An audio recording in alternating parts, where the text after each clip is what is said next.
Hey! Hey! It is I, the mighty, the mighty,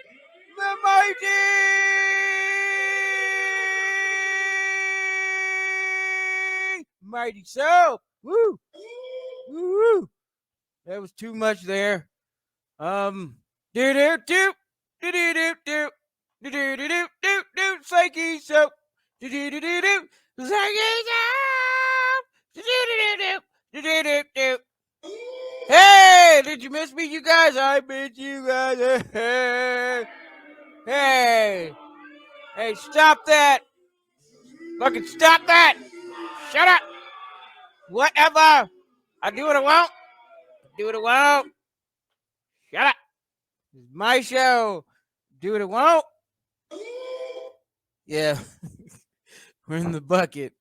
Where we have fun, let loose, and speak the red pill and even sometimes the black pill truth. Now, this episode might offend even my ardent supporters and friends, but as promised, I do not give a shit. You want to know why? Because I don't, stupid. Check to see if you're still subscribed and your notifications are set to on. Damn it. I mean, do it. Even if you catch the replay, do it. At least hit the like button on your way out.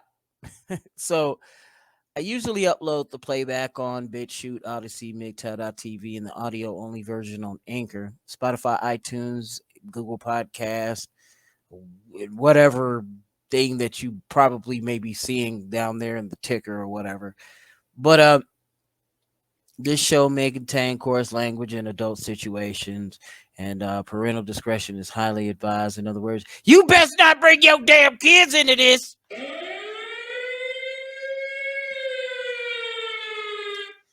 So people can say psyche, people can say soap, but can't you motherfuckers say psyche soap? Damn.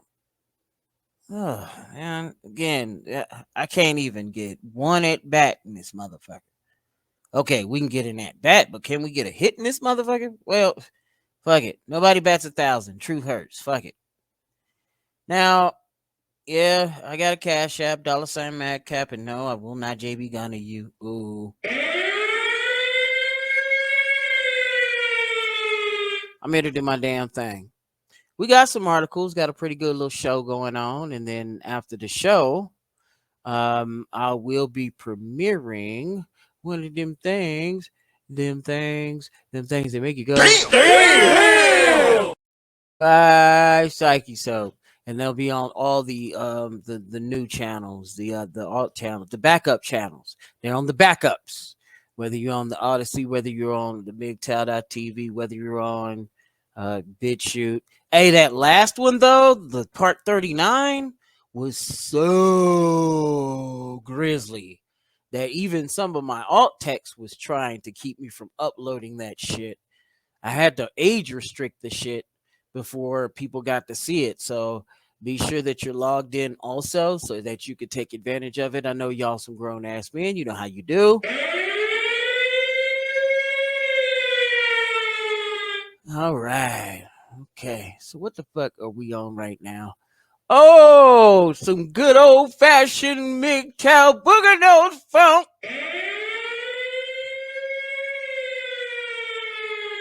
Yeah, I see the homie. I think he's trying to do his thing. But What I'm reading here is something called 10 gaslighting phrases narcissists use to manipulate you in a relationship. Okay. This is my first time reading this. I just picked this up. Oh, shit. See? Already, man. We ain't even got a good, middle of the month in the first fucking month of the year. And I'm already getting a wag of the finger. Like, hey, no. You shut up. No. Whatever. I do what I want. Being with a narcissist is an emotionally taxing and toxic experience. Several people gave examples of gaslighting phrases they endured in their relationships to serve as a warning for others. Here are the top voted now examples. Number 1, you're being negative again. Here we go with you ruining my day. One explained that they were in a relationship with a narcissist.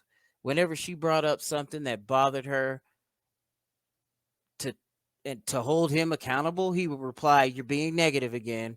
Here we go with you ruining my day." Hey, this is for both genders. Everybody does this shit. There's another style of it. You better quit blowing my buzz. Leave me alone. Oh man, I don't want to hear your shit. Shut up. Okay, here's the second one. Oh, but it's perfectly okay when you do it? Wait a minute. That's not a gaslighting phrase. That's somebody catching you on your bullshit. Let me read what this says. Another explained that after her partner resorted to deliberating and maliciously attempting to hurt her, example given, silent treatment, boundary violations, blame shifting, playing devil's advocate, he replied, "Oh, it's perfectly okay when you do it?" She clarified. The it that he referred to is me saying and doing something he didn't like. The difference is I didn't say or do things to be deliberately hurtful or malicious to him. Bullshit.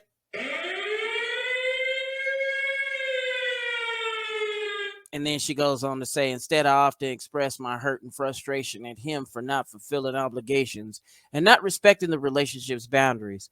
I wanted to be heard, understood, and supported. Wait a minute. What if he wanted to be heard, understood, and supported? Don't you think about that type of shit? No, you don't, because you are actually the freaking narcissist. The one that's getting said, the narcissist is the one that ends up being the receiving end of an "oh, but it's perfectly okay when you do it" phrase. You know, it's not the narcissist that's saying it. They're saying it to the narcissist that they're saying it to. See? Let me go to this next one because it's kind of like the last one. Number 3. Look at you crying and playing the victim. Yeah. So that's something that one person would say to another narcissist. It isn't the narcissist saying this shit. You said no narcissist ever. Where'd y'all get these damn phrases?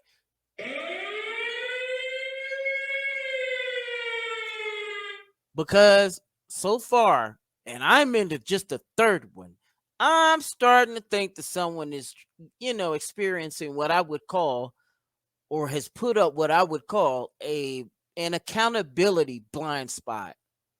Let me read this shit. So it goes, look at you crying and playing the victim. Another volunteered. She elaborated that was his response after his verbal abuse and yelling that resulted in her tears. You know what? There's not much context brought to this. Where is the context? You know what I'm saying? You know, what if he was telling her to what for after she had fucked up and then she started crying? See, and that happens more often than you'd like to think, than you'd even care to admit. So it's usually, again, the person saying this phrase, look at you crying and playing the victim, saying this phrase to one other narcissist. It isn't the narcissist that's saying this shit. You keep using that word. I don't think it means what you think it means, dumbass. Number 4, you have a twisted way of remembering things. Yo, I've caught myself saying that one time. You know what I'm saying? Because, you know, there was this chick that, that kept on just throwing up all sorts of fantastic, and not in a good way, fantastic shit that made no damn sense. You know, probably mixed a few dreams into a real experience and is telling you this bullshit story. And so a motherfucker's got to call her on the bullshit and say, you have a twisted way of remembering things. Again, that's not making that person a narcissist by saying that. They're pointing out you're lying. That's all they doing. And you feel intimidated as fuck that the truth came down upon you. Ownership, people, ownership. So let me read this. You have a twisted way of remembering things, shared one. No, I remember the facts, and you have a version that doesn't make you look as much of a jerk as you were. A second agreed. Same here. Or you always twist my words, when it was a word for word of what he legit said a second before. Okay, I'll even give you that in a situation like that. Some fellas do actually do that. However, more often than not, it's a fella that is clear and that has a clear conscience, or has a clear, has a sense of clarity. And hell, even you might fuck up and catch a photographic memory type fella, and he'll throw this one on you. And no, it's not, it doesn't make that person a narcissist by saying so. Y'all bandy this word about too much that it's going to lose its original meaning. Oh, man. So, here's the 5th one. I care about your feelings, but your delivery was wrong. What? That sounds like a fella that's concerned and gives a fuck about how you feel. Now, me, on the other hand, I would be totally the opposite, because I don't give a shit. I know dummy.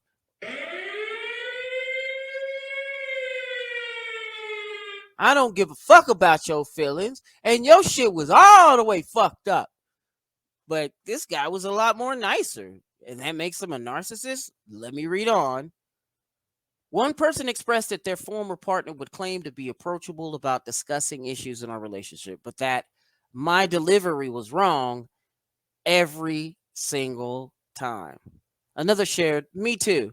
No matter how well I did or worded it, I was still wrong.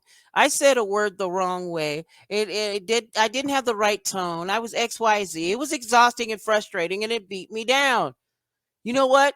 This can go equally for either gender. No matter what in the relationship, really. So, it's not a guy on girl. It could be anyone on anyone with this one. And that, again, excuse me, that again makes them not a narcissist. That's bullshit. You guys are, using buzzwords, throwing magic words to make sure the bullshit works. Brings me to number 6. I don't remember saying or doing that. So let me read what this is. I don't remember saying or doing that. Did I do that? And then it was up to me to prove that he did, or whatever, or said whatever I called him out on, one stated. Others agreed that this toxic behavior is standard gaslighting.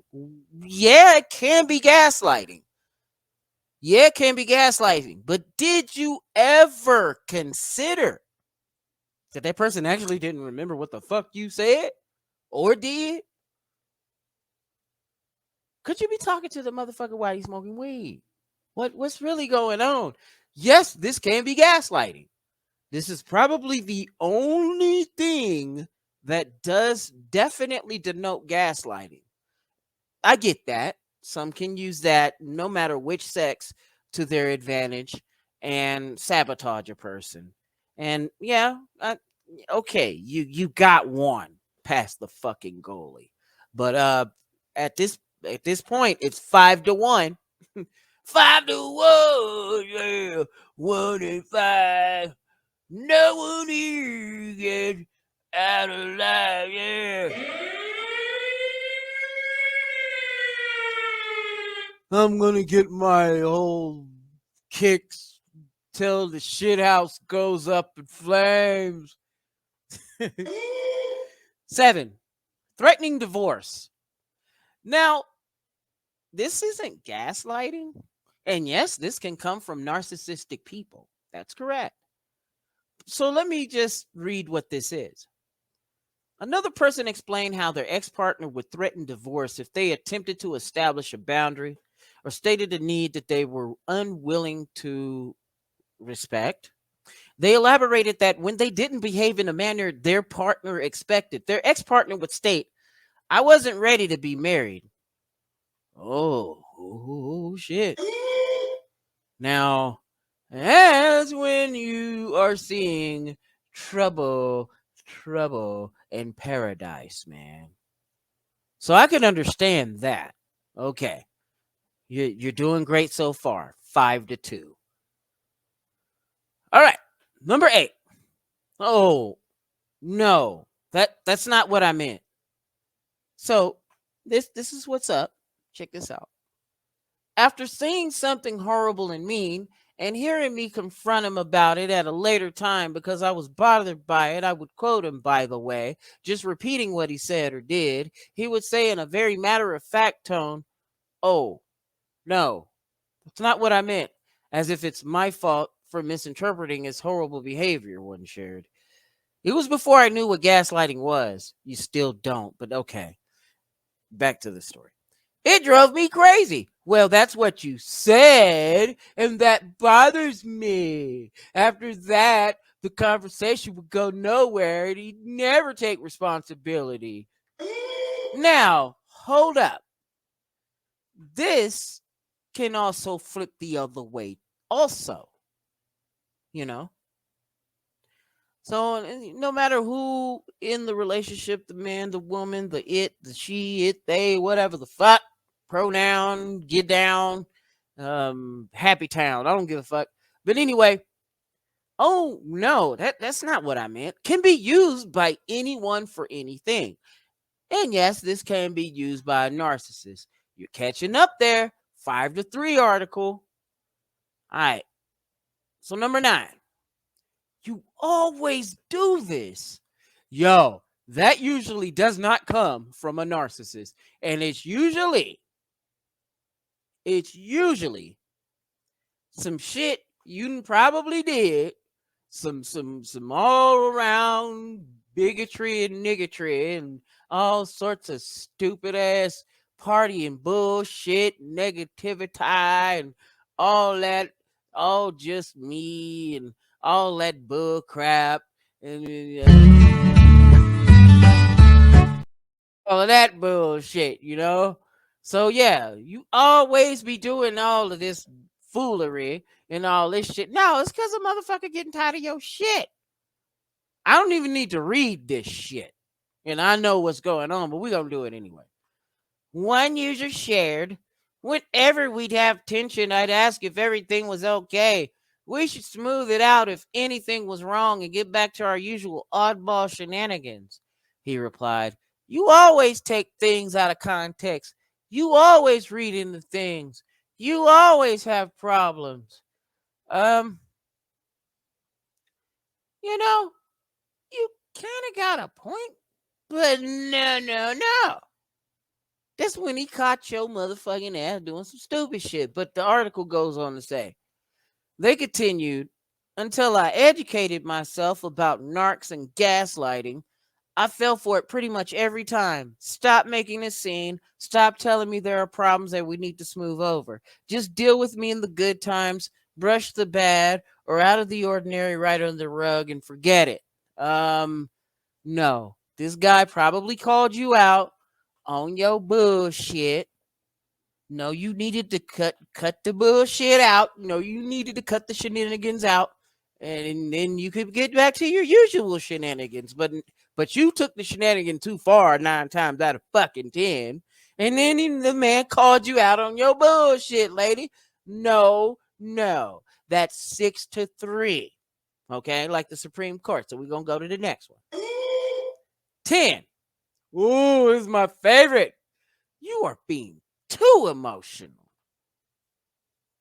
Now, in today's in current year,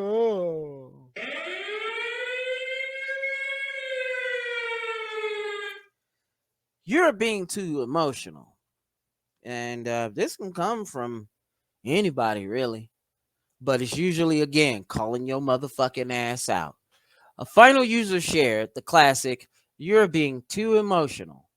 The last time we spoke after the breakup, I told him whenever I tried to set boundaries, he wouldn't let me. And he said, "That's insane. You're crazy. You do this to hurt me." Okay, so let me get back to this shit. When he catches you on this, I mean, look, would you rather have this or what they used to do back in the 50s? Which one is it, lady? Because when that man calling you out for being too emotional, you most times out of 10 you are. Cut the bullshit out. 7-3, I win.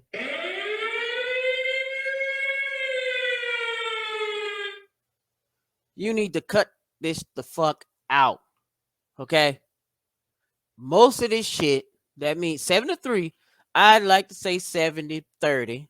Most of this shit was a guy calling out the queen manipulator, the goin manipulator.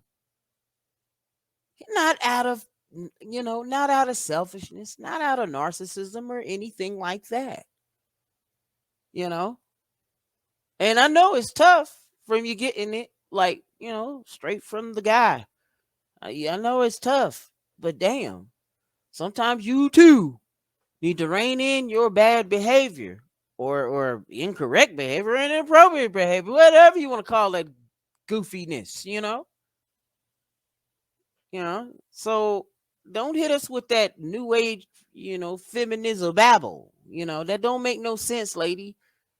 This is why the motherfucking article, if you can see this closely, and this is for the people that are watching here on the playback or in live, that the thumbs up are 353, and then the thumbs down is just 1,000. Cause it's really motherfuckers calling you out. That's all it is. My man's like, Scott Hart said, "Stop with the gaslighting topic. So old."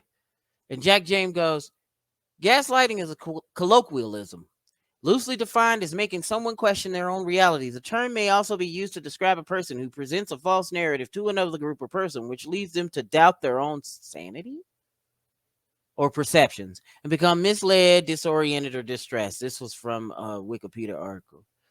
Why do I click on these, says Nick. Looks like the author has some relationship issues she needs to work out. Best of luck to that.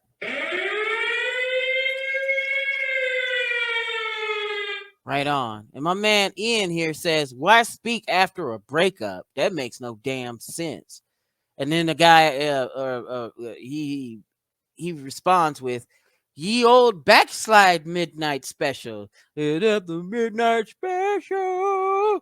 Shadow light on me." That is my worst Michael McDonald impersonation ever. I know. I know. I know. Stop it. Shut up. Do what I want. All right, let me jump into these comments. SCE in the place to be. Hey, narcissistic solipsism. That's what it is. And the next one he says, "Soap don't give a fuck." Yeah. And then he goes, "Hold in the smoke, Soap." No, I can't. In fact, I'm rolling another one while we're speaking. And then SCE says, this is why codependency is flawed. It's best to focus on yourself and avoid relationships. SCE, you can never be wrong. You can never be wrong. Always on point with it. Yeah, what other goofy ass story you got me on? Oh man, should we go into some good old fashioned? Yo, this is some weird wiki show. I'm gonna show y'all some shit right here. Bro, you probably heard of this shit. You probably just now heard of this bullshit. This is some bullshit. Okay, but I'll bite, Pigeon toting crystal meth in tiny backpack caught in a Botsford prison yard. What the? What? Oh, no. Like, really? When I first heard of this, I was like, no, I got to talk about this shit on the show. For real. I got to say something about this one. So, the article goes to say, Officers Union president says it's another example of how creative drug smugglers have become. And yeah, they do become creative in prisons. I can't lie. All right. A prison union spokesman says a pigeon carrying a miniature backpack filled with drugs was captured last week at a British Columbia correctional institution. John Randall, the Pacific Regional President of the Union of Canadian Correctional Officers, says the bird was apprehended at Pacific Institution in Abbotsford, 80 kilometers east of Vancouver. I think that's about 50 or 60 miles. I don't know. Not too good with my metric to English conversion. He says the backpack contained crystal methamphetamine. Randall says he was told by officers that the bird, was spotted with its unusual cargo on December 29th in a yard at the facility, and they set up a trap to catch it. Mr. Devender, an assistant warden at Pacific Institution, confirmed that there was a recent interception of contraband at the facility, and the matter is under investigation. Randall says in recent years, prison officers have been on the lookout for drones carrying drugs. Whoa, they do that now? Damn. Whoa, that's crazy. But and other contraband, but it's the first time in his 13 years as a corrections officer he's heard of a live bird being used. He says the case is an indication of how creative criminals have become while smuggling drugs. Bruh, you think? Damn! I mean, that is crazy, man. They're all one of those things that make you go, damn! Speaking of which, that'll be premiering after the show. Right on. When I decide to end this shit when I feel good and ready. Ah. Oh, shut up. Whatever. I do what I want. Silence. Rocking you. No. So that was a doozy of a fucking story. Like, I mean, sending drugs on a carrier pigeon. I've heard of sending messages, but damn. Send it in dope. That's crazy. Saving Nations Aid. Just dropping in to listen to the stream. Thanks for all your hard work. So, I try my best out here. Yeah. Doing what I do. Yeah. Saving Nation. Yep. The most intelligent fan base are Psyche Soak fans. This is correct. Yeah, what other goofy shenanigans are out there that fucks me up? Guess who's back? Bloom, bloom, bloom, bloom. Okay, I can't really do too much of it. Speaking of which, It looks like OMTG and Dr. DRE are feuding.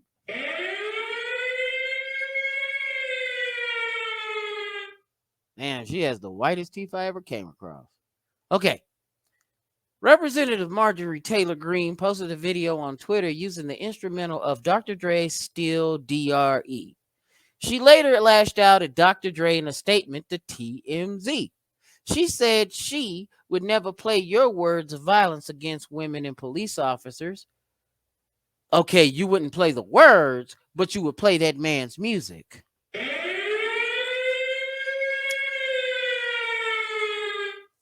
Now, on this one, I kind of had to take the side of the music, but this is when I don't know. I take the side of Red Pill for real, you know.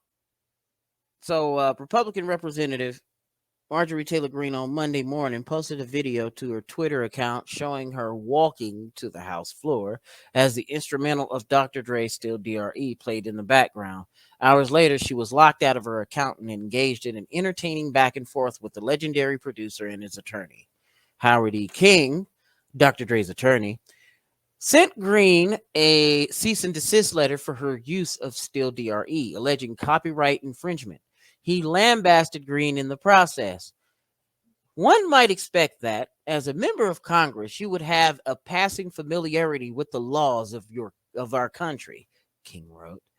It's possible, though, that laws governing intellectual property are a little too arcane and insufficiently populous for you to really have spent much time on. We're writing because we think an actual lawmaker should be making laws, not breaking laws, especially those embodied in the Constitution by the founding fathers. But really, it's just code. So I'm looking at this shit here. There's the cease and desist letter here that they had published on Twitter.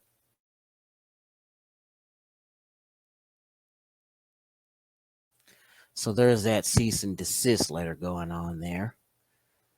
And Dr. Dre told TMZ, I don't license my music to politicians, especially someone as divisive and hateful as this one. I wonder what he thinks about the current vice president and her claiming that she had listened to the Doggy Style album, which you produced, by the way, Dr. Dre. I wonder what you think about that. I hold everybody's feet to the fire, man. I'm soap. I gotta clean up in this motherfucker, but I ain't no clean up man, if you know what I mean.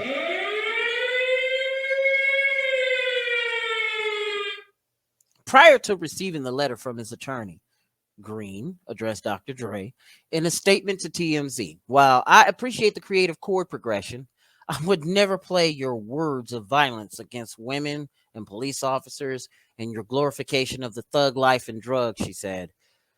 But you'll play the fucking music? Really, bitch? See, as a musician myself,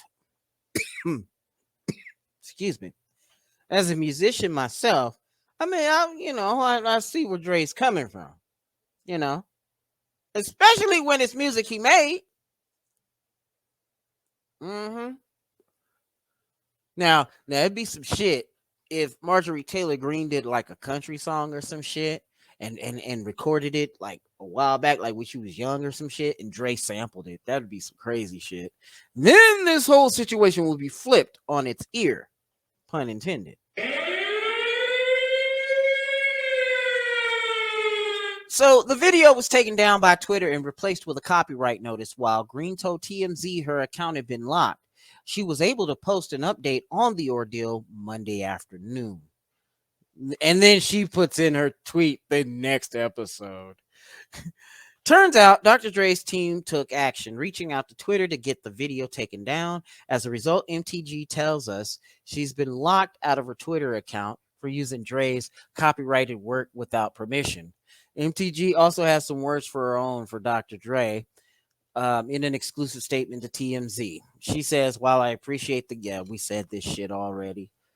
And then here she is with her shit. All right. So she's doing something else here. I mean, she's not a bad looking blonde, really. You know what I'm saying? So there's that. And you know, there's the MTG and DRE. What you brothers think?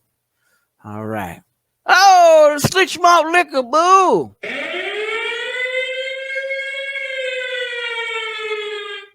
Slick Malt Liquor, boo!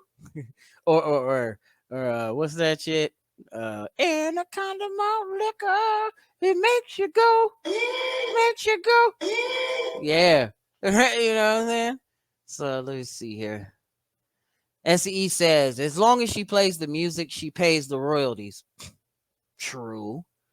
But Dre has, you know, as the IP holder of the very music playing. In fact, it's not like she played it with Snoop Dogg rhyming.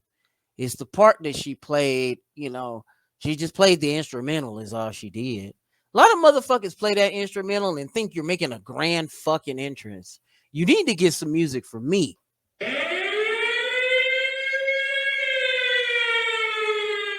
Baba Wawa. Yeah. Rest in peace to Baba Wawa. But then again, one of the worst things she's ever did in her whole entire life was start the View. Oh, oh, shut up. I hated that show. I never liked the show. Shut up. You've not seen nothing like the Mighty Soap. Do. Well, yeah, it was three basic chords on the song. Yeah, that's true. Yeah. Oh. I got to do one of my favorites. Yes, I must do the favorites. We'll take you all to my man Elon. Elon, what are you doing this time, Elon? Did you leave Twitter, Elon? Are you coming back, Elon? Who are you going to put in place of you now that you're gone, Elon? Why are you running Tesla into the ground, Elon? What are you doing? But Elon. Hey, Elon Musk warns against a popular stimulant. What? Okay, let's see where this takes us. The billionaire influencer is not a fan of a particular pharmaceutical. Elon Musk is arguably the most influential CEO in the world today. True. He has earned this status by creating and running a number of innovative companies. Perhaps the best known is Tesla, the world leader in electric vehicles, which sees itself more as a purely technology company than as a car manufacturer. In addition to vehicles, Tesla also produces solar panels and, above all, a humanoid robot. That goes. Oh, okay. Tesla bot, which could be marketed this year. I have a bot. It's Waffle Bot. And he goes, love and joy come to you, and to you your waffle too. Yeah. And Musk also founded SpaceX, a reusable rocket company that is reigniting the dream of bringing humans to Mars within the next few years, which isn't going to happen because the asteroid belt is a motherfucker. SpaceX also provides Starlink, which will also spy on you, a satellite-based internet service that has become a window of freedom for residents of war zones, totalitarian countries, and remote regions. The service has particularly stood out in Russia's war on Ukraine. Oh, boy. After Russia destroyed the country's communications infrastructure, Starlink became a lifeline for the Ukrainian authorities and population at large. Musk aims to become the everything CEO. Musk, for a time, was also the richest man in the world, a title he lost at the very end of 2022 after Tesla was routed in the stock market, losing more than $600 billion in market capitalization. The techno king, as he's known at Tesla, has managed to develop a brand with legions of admirers welcoming his comments on Twitter, the social network he acquired for $44 billion at the end of October. He has more than 125.4 million followers on the microblogging platform. This charismatic and whimsical visionary is building a reputation as the CEO of everything. He does not limit his remarks to his companies or the economic sectors he knows best. Musk dabbles in politics, geopolitics, economic and fiscal policy. No subject, as it seems, is off limits. And so that's Elon and his mom. Mom Elon. What are you doing, Elon? Health issues are a concern for Musk, and he has once again weighed in on a mental health problem by scathingly criticizing the amphetamine Adderall. It all started with a tweet from Manitas. Yeah, Will Manitas, co-founder and chief executive of Science.io, a tech startup that digitizes and organizes the world's healthcare data to make it useful, accessible for all software engineers. Calling out endemic Adderall addiction and saying that we're totally comfortable with endemic Adderall addiction among 30-something white-collar workers, Manitas complained on Twitter on January 11th. This is a major problem, Musk commented. Adderall is just low-grade speed and greatly amplifies your inner a-hole. Like you once did? Don't let me find out you did it. I'm going to tell it on the mountain, boy. I got a whole show. Okay. Pharmaceutical company Teva, which makes Adderall, declined comment to this paper that I'm reading. It's important to emphasize that Musk is neither a doctor nor a scientist, so he's not an expert on health issues. Adderall is approved to treat attention deficit hyperactivity disorder, or ADHD, which causes issues like a short attention span and or hyperactivity and impulsivity. It's a stimulant that can sometimes be prescribed off-label as an add-on drug for treatment-resistant depression. The side effects can be serious, doctors have warned. Stimulant drugs carry serious heart risk, including the risk of sudden death for children and adults with pre-existing heart conditions. This is not the first time that the billionaire has attacked the stimulant. Last April, he said he considered Adderall dangerous, and he warned people not to take it. Adderall is an anger amplifier. Avoid at all costs, he wrote on April 29. This comment had aroused many negative responses from users and condemnations from the medical profession. For many health experts, Musk is not qualified to give such advice. Adderall has been in short supply for several months due to a sharp increase in prescriptions. About 41.4 million Adderall prescriptions were dispensed in the U.S. in 2021, up more than 10% from 2020, according to Akiva, a health research firm. So, yeah, that Addie's out there, baby. Everybody fucking with it. The Adderall, if they fucking with it, they messing with it. They doing it wrong. They doing it wrong. But I don't mean to, go on ahead and do that. Let's get back to the comment. Jump back in here, see what they saying. Sean Connery would backhand her in the afterlife. Oh, you talking about Barbara Wawa? Make her go. You know what I'm saying? And then shit, a lot of us would just look at her on the ground like, damn! Backhand her and do the afterlife. All right. So there's Waffleback. Love and joy come to you, and do you your waffle too. And then there's SEE. Elon said that while he was the richest man in the world, he doesn't have nearly as much money as Vladimir Putin. I mean, because shit, the man has gold. And you're right, SEE. Bill Gates isn't a doctor or a scientist, but he sure had things popping for the last 2 years. You know what I noticed too, and this was when I was in college, and we were studying, the Microsoft platform. He had something called the Microsoft Health Vault. And around 2018, he had stopped doing it, And this was around the time he started talking about that the population, the overcrowding thing, and all of that goofy shit. But yeah, that's him. Oh fuck no. All right, so what other articles we going on to? Oh, okay. Well, I guess we can hop on back into the Capitol Hill, see what's going on. A Democrat yelled the Portuguese word for liar at George Santos after he cast his vote for Kevin McCarthy as speaker. What a fucking piece of shit.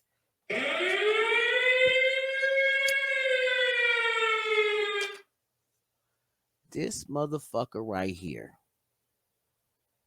George Santos, piece of crap. Boy, he's a work. That is what I call a Republican in name only, aka Rhino.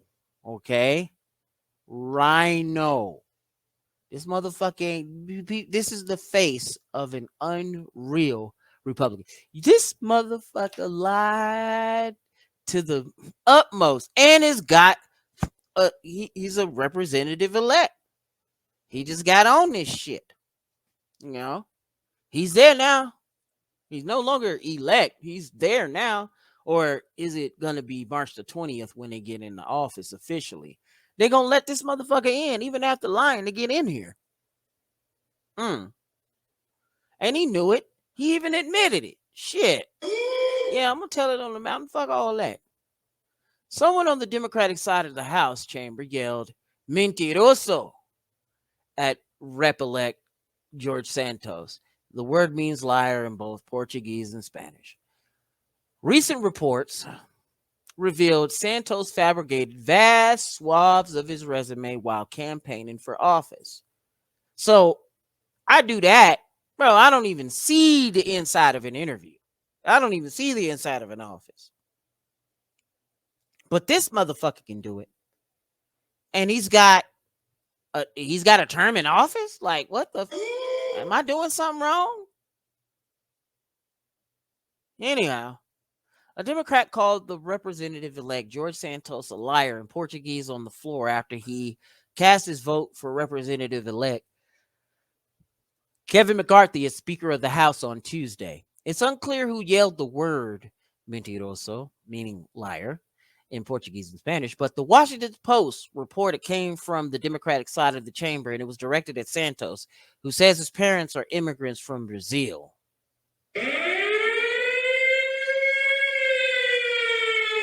I wouldn't, that lying motherfucker, I wouldn't trust you to open my door. McCarthy endorsed Santos on the campaign trail. I wonder why.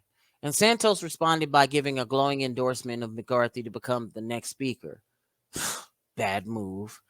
But Santos' vote and endorsement weren't enough on Tuesday to propel McCarthy to a leadership role. The House voted in upwards of 11 times by now, but he's gotten it, you know. The idiot finally got it. And the House can't move forward without a speaker. And this was the first time such an event has happened in 100 years. For real. But the vitriol directed at Santos on Tuesday was not wholly unexpected. Recent revelations about Santos revealed he lied about much of his biography while campaigning, including his employment history, religion, education, and place of residence. So pretty much every fucking thing. Santos previously fessed up about some of his past lies in an interview with WABC Radio. And he goes, "I'm not going to make excuses for this, but a lot of people overstate in their resumes or twist a little bit," Santos said. "I'm not saying I'm not guilty of that. You bet not. You should probably lose the damn position when you fucking do it." So let's see what this shit is. What is this thing? Where the hell they get this broad? Yeah, so let me see here. Oh yeah. That's what I was trying to do.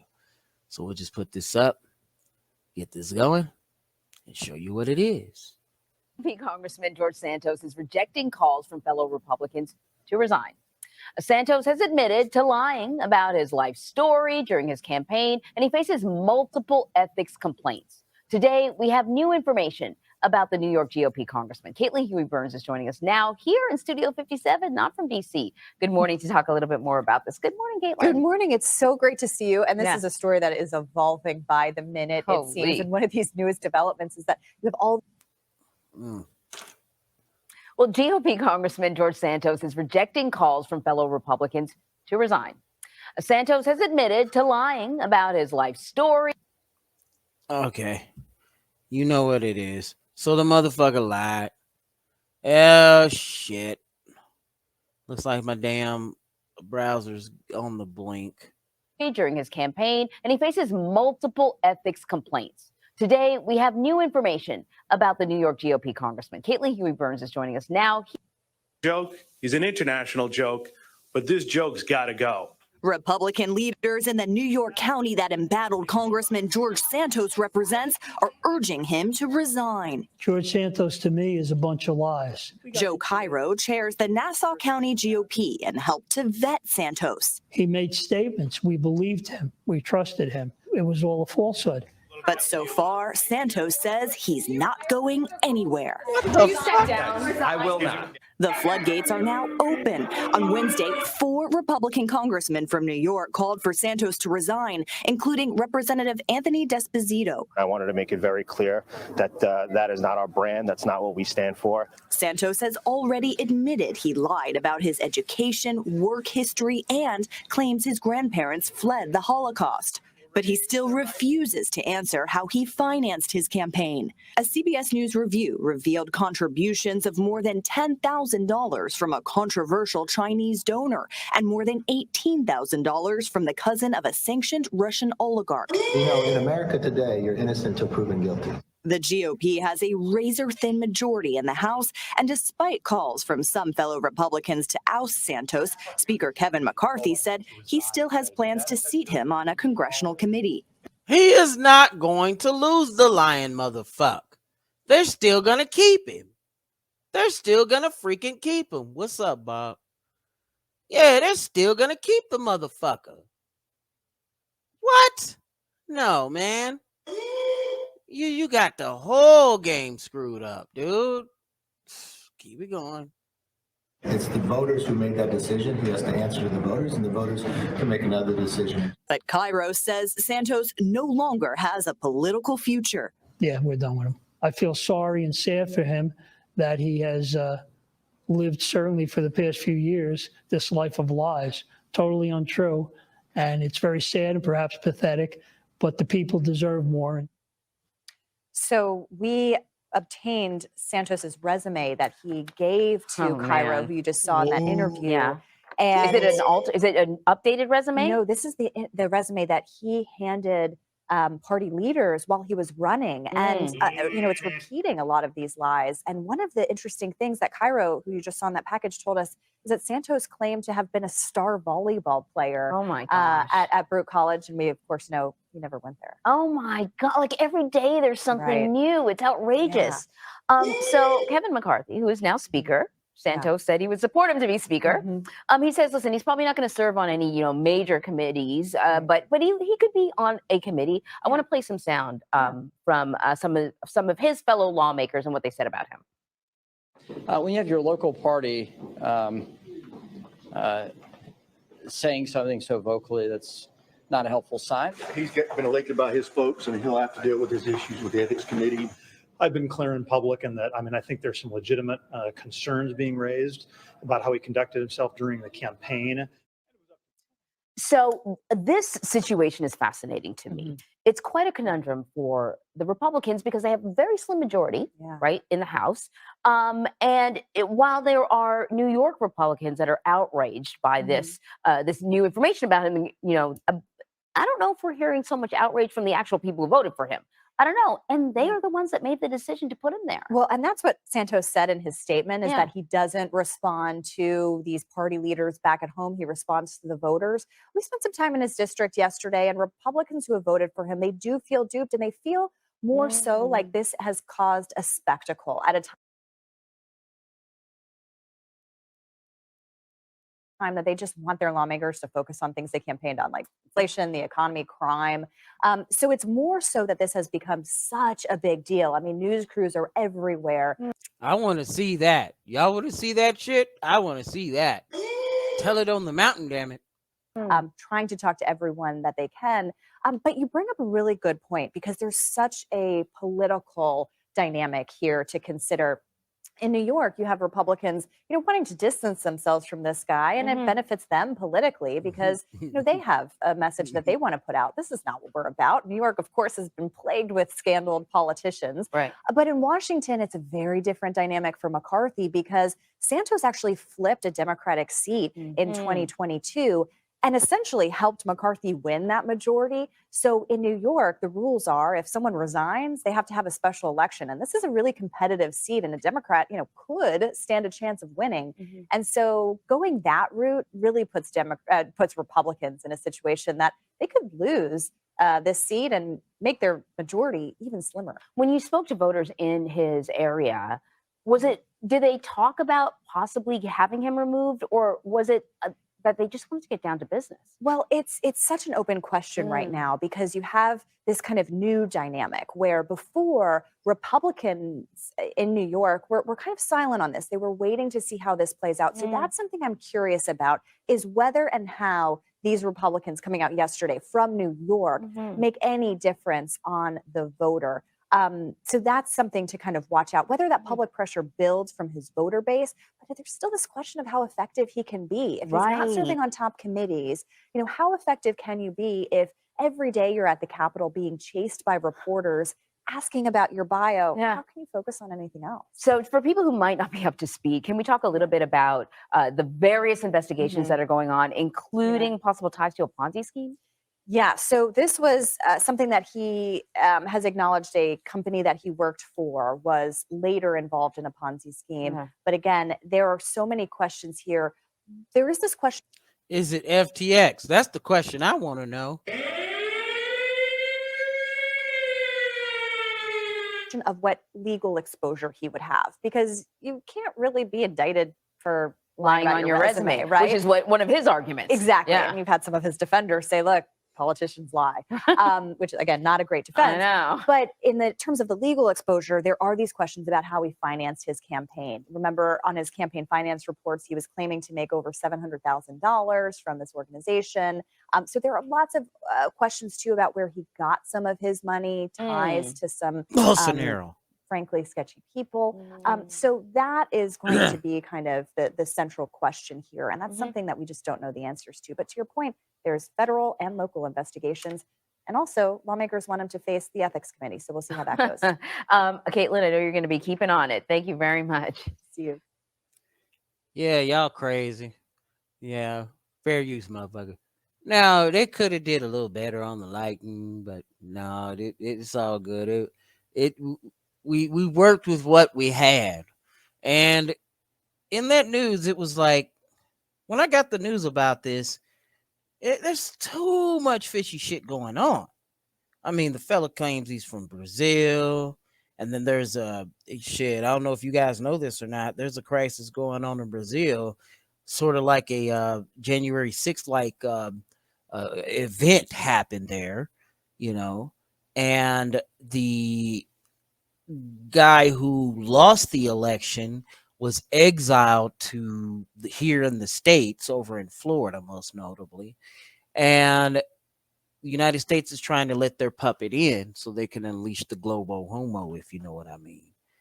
And this, I don't know, it'd be some shit if that had any connection with this George Santos thing, but that had been the most, blatant, red-handed catches I've ever seen a politician in my existence, really, since Marion Barry or that Rob Ford character, shit like that. And yeah, of course, Brandon and his son Hunter and all of that bullshit. But yeah, lots of corrupt things going on both parties. It's the uniparty, bro. They don't call it the uniparty for nothing.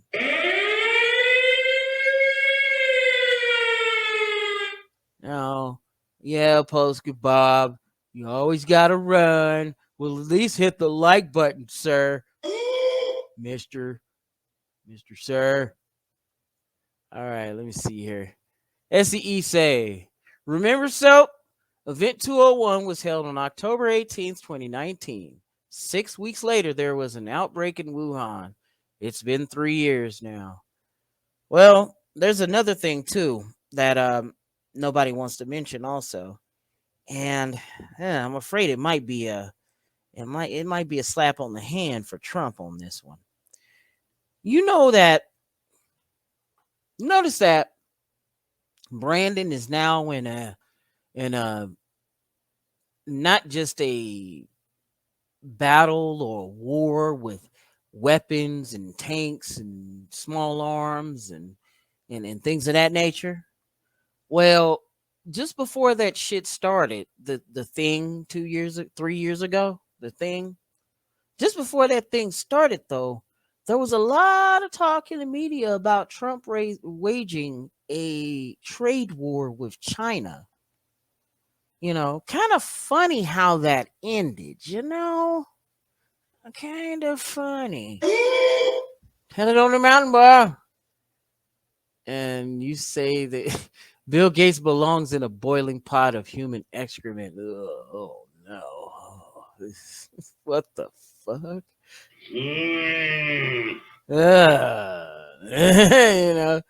All right. SEE say, I got to get going also. I'm expecting a phone call soon. Hey, you get back here in the show. You get back here now. Hey, stop that shit. Whatever. I do what I want. I got some homework for you guys. Yeah, Soap's got some homework for you guys. Now, let me get all this shit out the way. There we go. I got a math assignment for you fuckers. How you doing, New? What's up? Do. What up, New? But look, I got a homework assignment for you guys that are looking to run out of the live stream. It's math time. All right.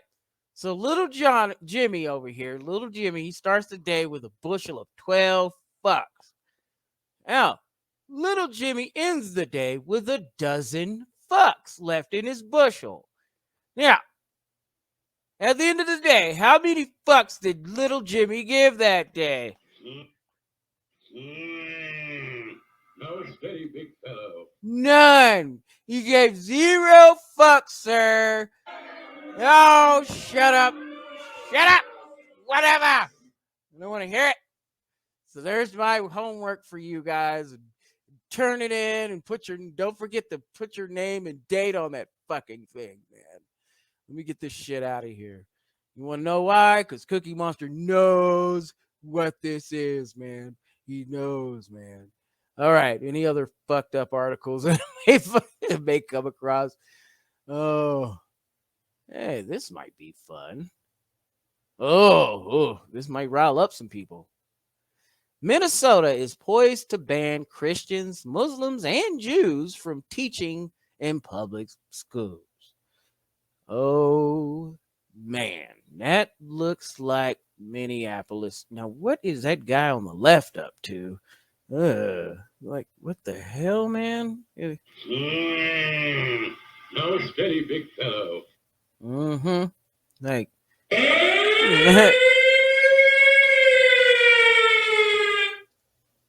Teachers for Black Lives. Oh, look. Hey, notice. Many of the people on the front lines are versions of this. Yes, this. Those that are watching the replay, those that are watching with me live, this is what runs the country right now. And I will show you this is what it's made up of, I mean, like this observable reality. No steady, big fellow. New licensing rules in Minnesota that require teachers to affirm students' transgender identities will meet immediate court challenges from civil liberties advocates. My foot in your ass. Minnesota will soon ban faithful Christians, Muslims, and Jews from teaching in public schools by requiring that every state-certified teacher fosters an environment that ensures student identities such as gender identity are affirmed. Once the new requirements clear a final procedural hurdle, they will be immediately challenged in state and possibly federal court, a civil liberties lawyer told the Federalist on Tuesday. We have lots of parents who are upset by this sort of things in schools already. You think? Said Doug Seaton, president of Minnesota's Upper Midwest Law Center, in an interview. They're going to be even more upset with how their teachers are going to be licensed. Their teachers are going to have to be faced with hiding their beliefs or getting denied for a state teaching license. What the fuck? Seaton said it was accurate to describe the nearly finalized regulations as communicating. Christians, Muslims, and Jews need not apply for Minnesota teaching jobs. That is unconstitutional, he said. So the UMLC plans to sue once the changes go into effect. Well, good on you, sir. Right on. The state agency that composed the changes disputed they would effectively ban religious Americans from teaching in Minnesota schools through a spokeswoman on Wednesday.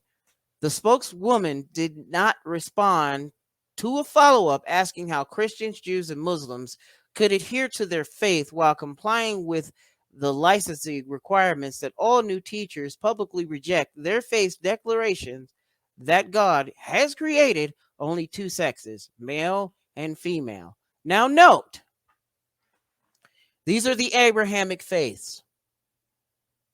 All right? Whether you're in mosque, synagogues, or church, mosque, synagogues, or church, right? If you're practicing an Abrahamic faith and do not accept gender identity, you are not to be teaching. Now, is this not a blatant violation of the First Amendment right off the top?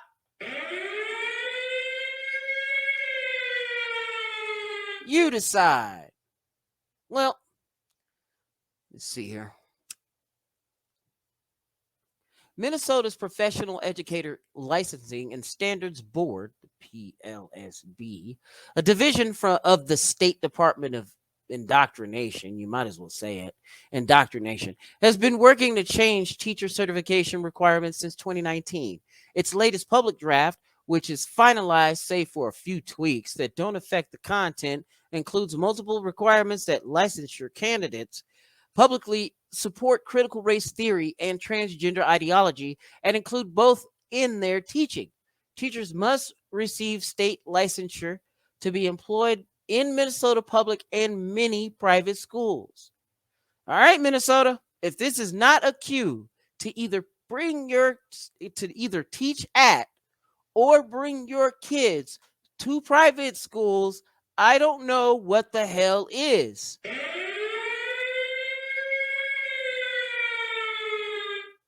It's kind of a damn shame. That's the next door neighbor to me. Now, Minnesota is pretty much St. Paul, Minneapolis, and everybody else. You know? And it's kind of strange how that little urban center outnumbers almost everybody else in the state. It's kind of strange. It's a blue ass city in a red ass state. Now it used to be where St. Paul was, red, but even that has turned blue. Let me get back into this. The PELSB justified its changes by claiming the predominantly WHOAT teacher workforce must be equipped to understand their own implicit bias and the unique lived experiences of all their students is a core requirement of teaching. For this reason, the PELSB has worked closely with a wide range of stakeholders, including researchers and experts in the field of pedagogy, to ensure that anti-racism, cultural competency, and implicit bias were effectively embedded and identified throughout the scope of the proposed standards of effective practice. They are really off base on this shit. We're coddling mental illness here.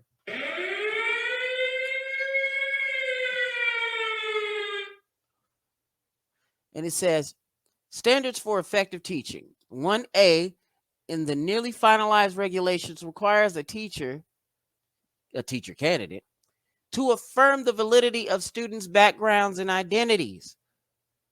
Oh, and it goes, standards of effective practice, 8710.2000. Subpart 1, Standard 1, Student Learning. A. The teacher understands that students bring assets for learning based on their individual experiences, abilities, talents, prior learning, and peer and social group interactions, as well as language, culture, family, and community values, and approaches their work and students with this asset-based mindset, affirming the validity of students' backgrounds and identities. Fuck identity politics. To hell with this shit. Part B.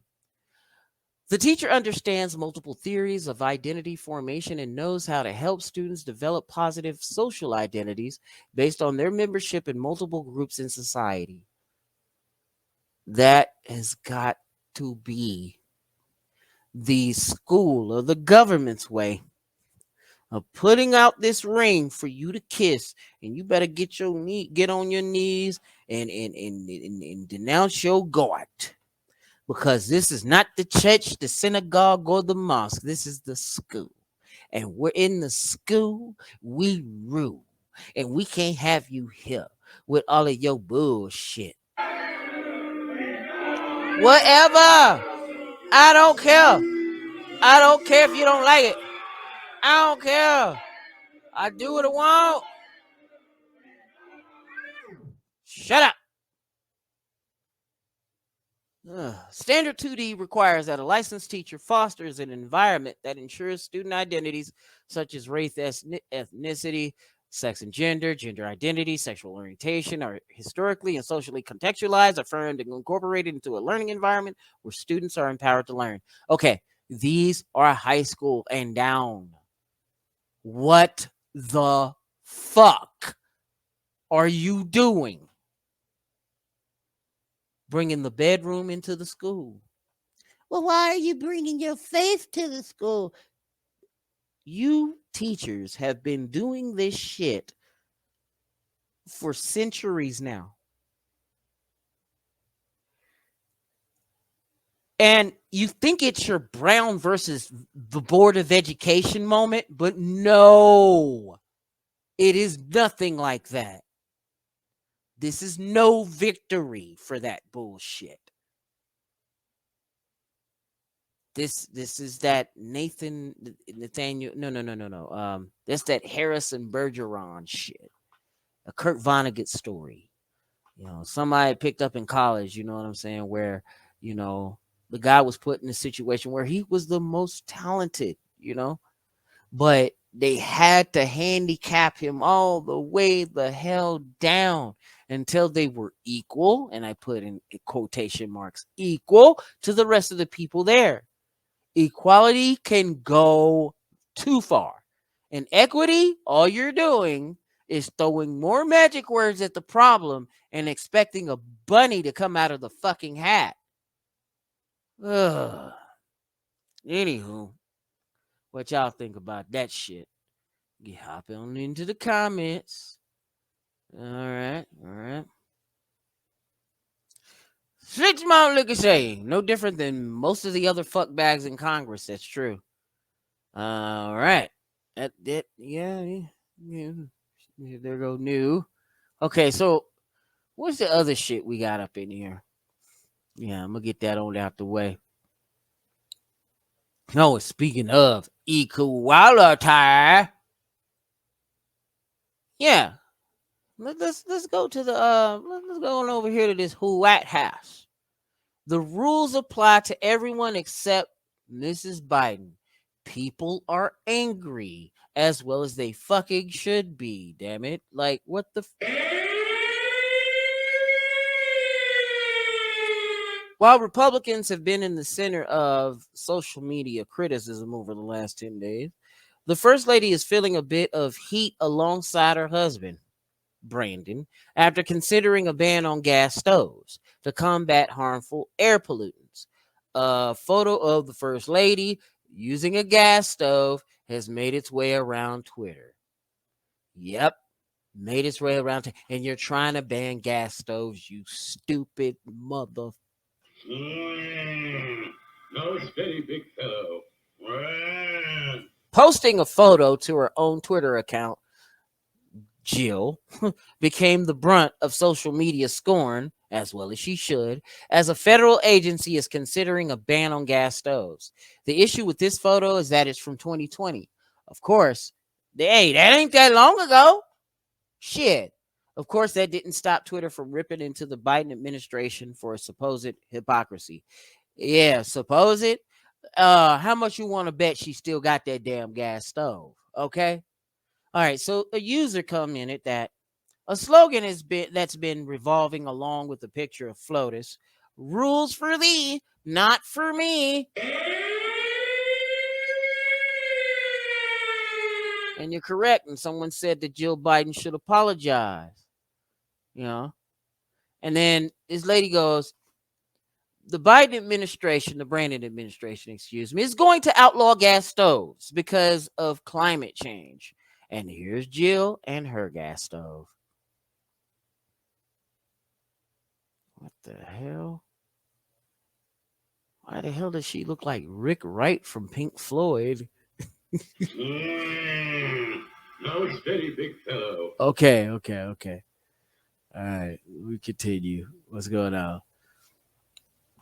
Somebody was thinking the least President Biden can do is inform his wife that her gas stove has to go. He's not, because he's a big fucking simp. Of course he's not going to fucking do that shit. No, he's not going to do that. I mean, what you think was going to happen? They are going to keep the damn gas stoves, whether you like it or not. Yeah. All right. So what else do I got in here? Yeah, other shit that's funny. Let's go to cannabis real quick. All right. Well, let's go to the weed, baby. Let's do the thing. Shout out to True Sherm. No, steady, big fellow. Cannabis News Week. Too much of a good thing is an economic mess. I don't see how, but let's see. Call the cannabis industry a victim of its own success. Falling prices continue to hamper the burgeoning cannabis industry. Lower barriers to entry have led to more growers, and more growers have led to an overabundance of supply. In 2021, our neighbors to the north burned more than 425 million grams. That's damn near 1 million pounds of pot. 20% of the unpackaged dried flower the country produced. 26? Like about 25%? Okay.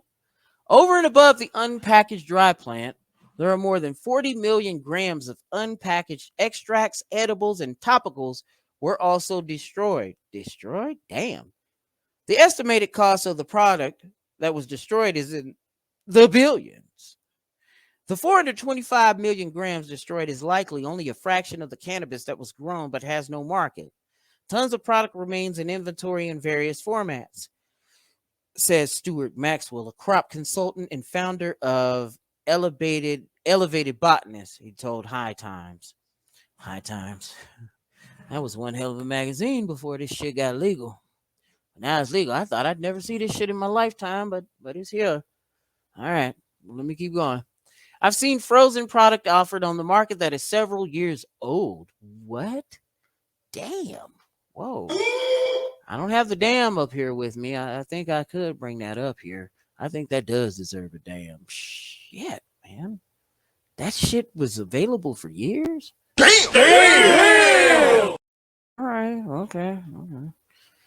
Oversupply has hurt the industry as the buildup during the height of the pandemic had never matched demand. Canada produced 1.6 billion grams of cannabis in 2021 as cultivators, processors, and sellers piled into the industry. In May, Canadian cannabis company Aurora Cannabis said it would close its Aurora Sky facility as it looked to right size its operations, more like downsize it. Simply put, our business is bigger than what we needed, and we must position ourselves to better secure our path to profitability and ultimately be successful in this industry in the long term, Chief Executive Miguel Martin said in a video message to employees. Why don't you just put the shit on sale? Why don't you just put the shit on sale? All right, well, there's a little, what you call it going on. Let me see what's going on here. All right, little shame right there. Now to Montpelier, where a new bill could have a big impact on tobacco and the newly minted recreational marijuana market. The proposed legislation would make it illegal to sell any tobacco or cannabis product with a single-use filter, which would include typical tobacco cigarettes and pre-rolled. Now to Montpelier, where a new bill could have a big impact on tobacco and the newly minted recreational marijuana market. The proposed legislation would make it illegal to sell any tobacco or cannabis product with a single-use filter. Now to Montpelier, which would include typical tobacco cigarettes and pre-rolled cannabis joints available at dispensaries. Some lawmakers say the bill is not about attempting to outlaw tobacco and cannabis, but rather about that filter. Lawmakers say it will help protect the environment from the harm those filters can cause when they're just discarded, littered on the ground, or wind up in rivers and lakes. Not if you have a rolled up carburetor at the end, which is nothing but paper made out to be a filter. And that's what I get my pre-rolls with. I mean, shit, right now I'm toking on some headband and I'm chilling, man. For sure. You see these butts in our lakes and streams. Bruh, you've been seeing this shit with the cigarettes over the past few fucking years. It's no damn different. Calm down, bro. Rivers and on the land, and they don't deteriorate. Lots of animals actually eat them, Oh, what about the aminos? They're gonna eat them. Well, they've been eating them shits for a long ass time.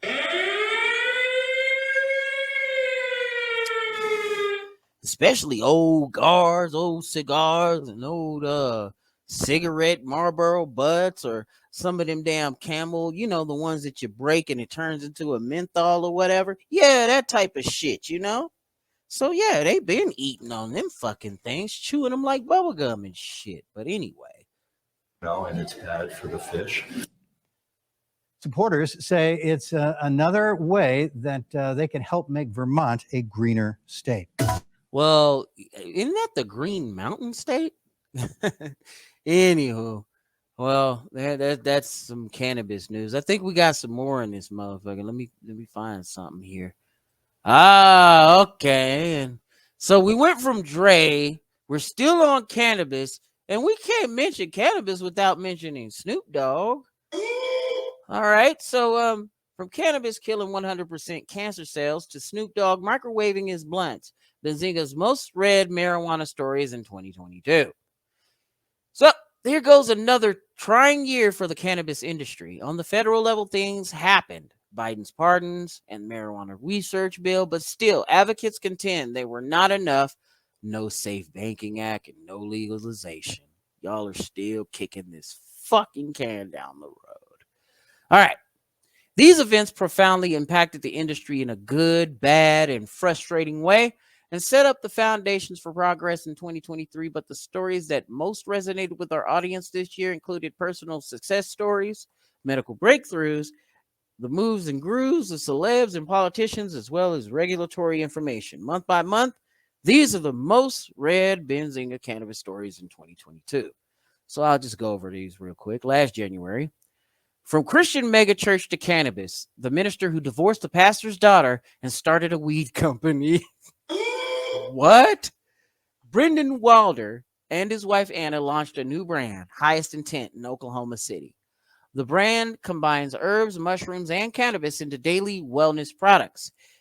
And then And there's a fascinating backstory. Brendan and Anna, originally from Dallas, Texas, met at a Christian megachurch. We had sold our lives to that church, Brendan says.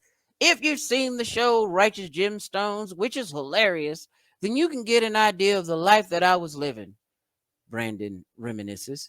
I was traveling with a group called the Power Team across America, breaking bricks and baseball bats and performing various feats of strength for Christ.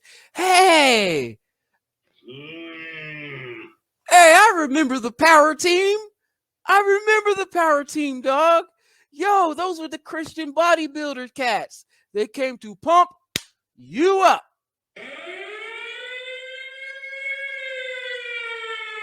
Okay, wrong guys, but you know what I mean. And the Power Team. All right, so there it was. All right, let me see here. Yeah, and you know what? That name Brendan is familiar. Yeah, I remember the Power Team, dude. What the fuck? Small world. I had clung to religion and God my whole chaotic life, but for the first time, a faint voice, my subconscious intuition, finally became loud enough to hear. It was telling me that I needed to trade this controlling and manipulative place for freedom,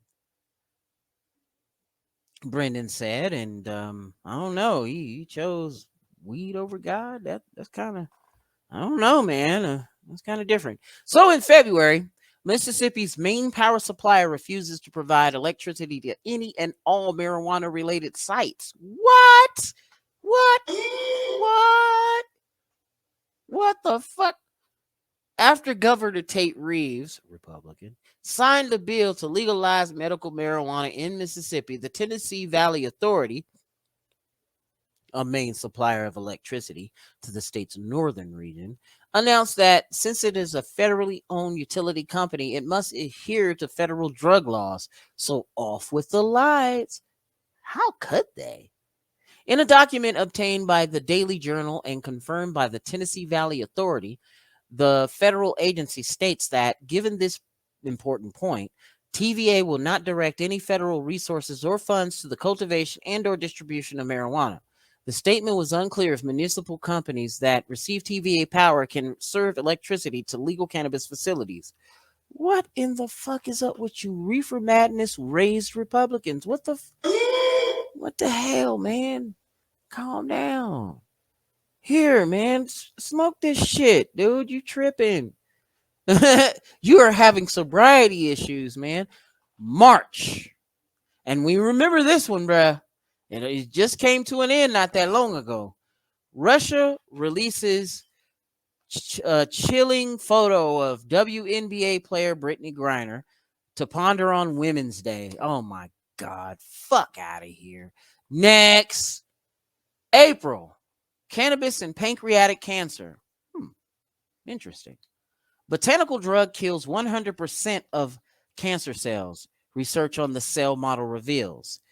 Cannabitech, which is involved in the development of a botanical drug based on an extract of the Cyanthus striatus fungus and a cannabinoid extract from the cannabis plant, reported that in experiments conducted on a cell model, the fungus extract eliminated 100% of pancreatic cancer cells relatively selectively and without damaging normal cells.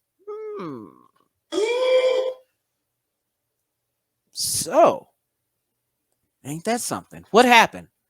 The fungus has been the subject of research, to test its anti-cancer efficacy in Professor Fuad Faris' laboratory at the University of Haifa for about 8 years. Haifa? I think I pronounced it wrong. It was selected as the preferred candidate for the development of a drug for pancreatic and colon cancer after showing better in anti-cancer results than a variety of other fungi tested. A few months earlier, Cannabitech received global and exclusive rights for the use of patents created in Faris's research and began leading an accelerated process of developing a botanical drug as defined by the FDA. So the FDA is onto something good for fucking once. May. Okay, what's up with May? The DEA has blown it again. MMJ requests federal court action for emergency motion to expedite. Megan Sheehan at Sheehan and Sheehan Associates, attorneys representing MMJ International Holdings and MMJ Biopharma Cultivation et al., scheduled to execute on clinical trials in Huntington's disease and multiple sclerosis, filed a motion in federal court against the Drug Enforcement Administration, asking the federal court for an emergency motion for irreparable damages. The DEA gets involved.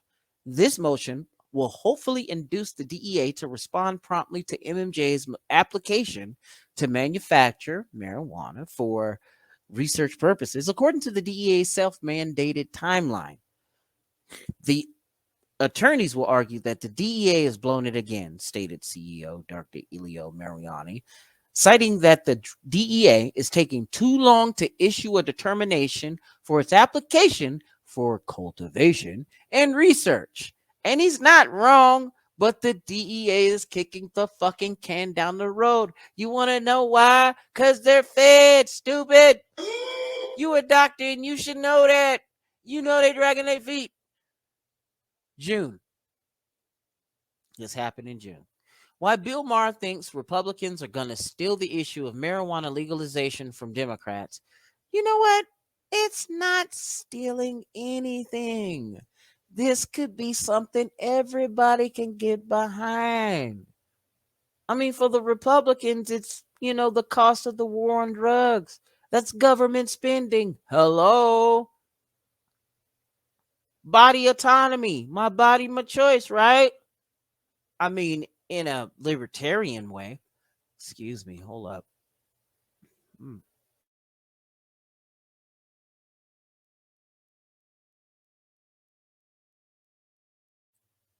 Excuse me, guys.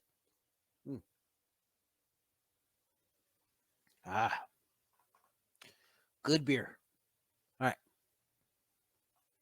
Real Time with Bill Maher host discussed cannabis legalization with former Attorney General Eric Holder. Oh, I can't stand that ugly. On the overtime segment, during which he made a provocative prediction. Maher began with an audience submitted question. Why isn't Biden pushing for federal legalization for marijuana?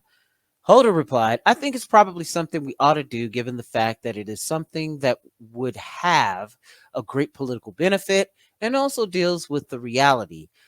People are using marijuana and it's being legalized across the states, of course.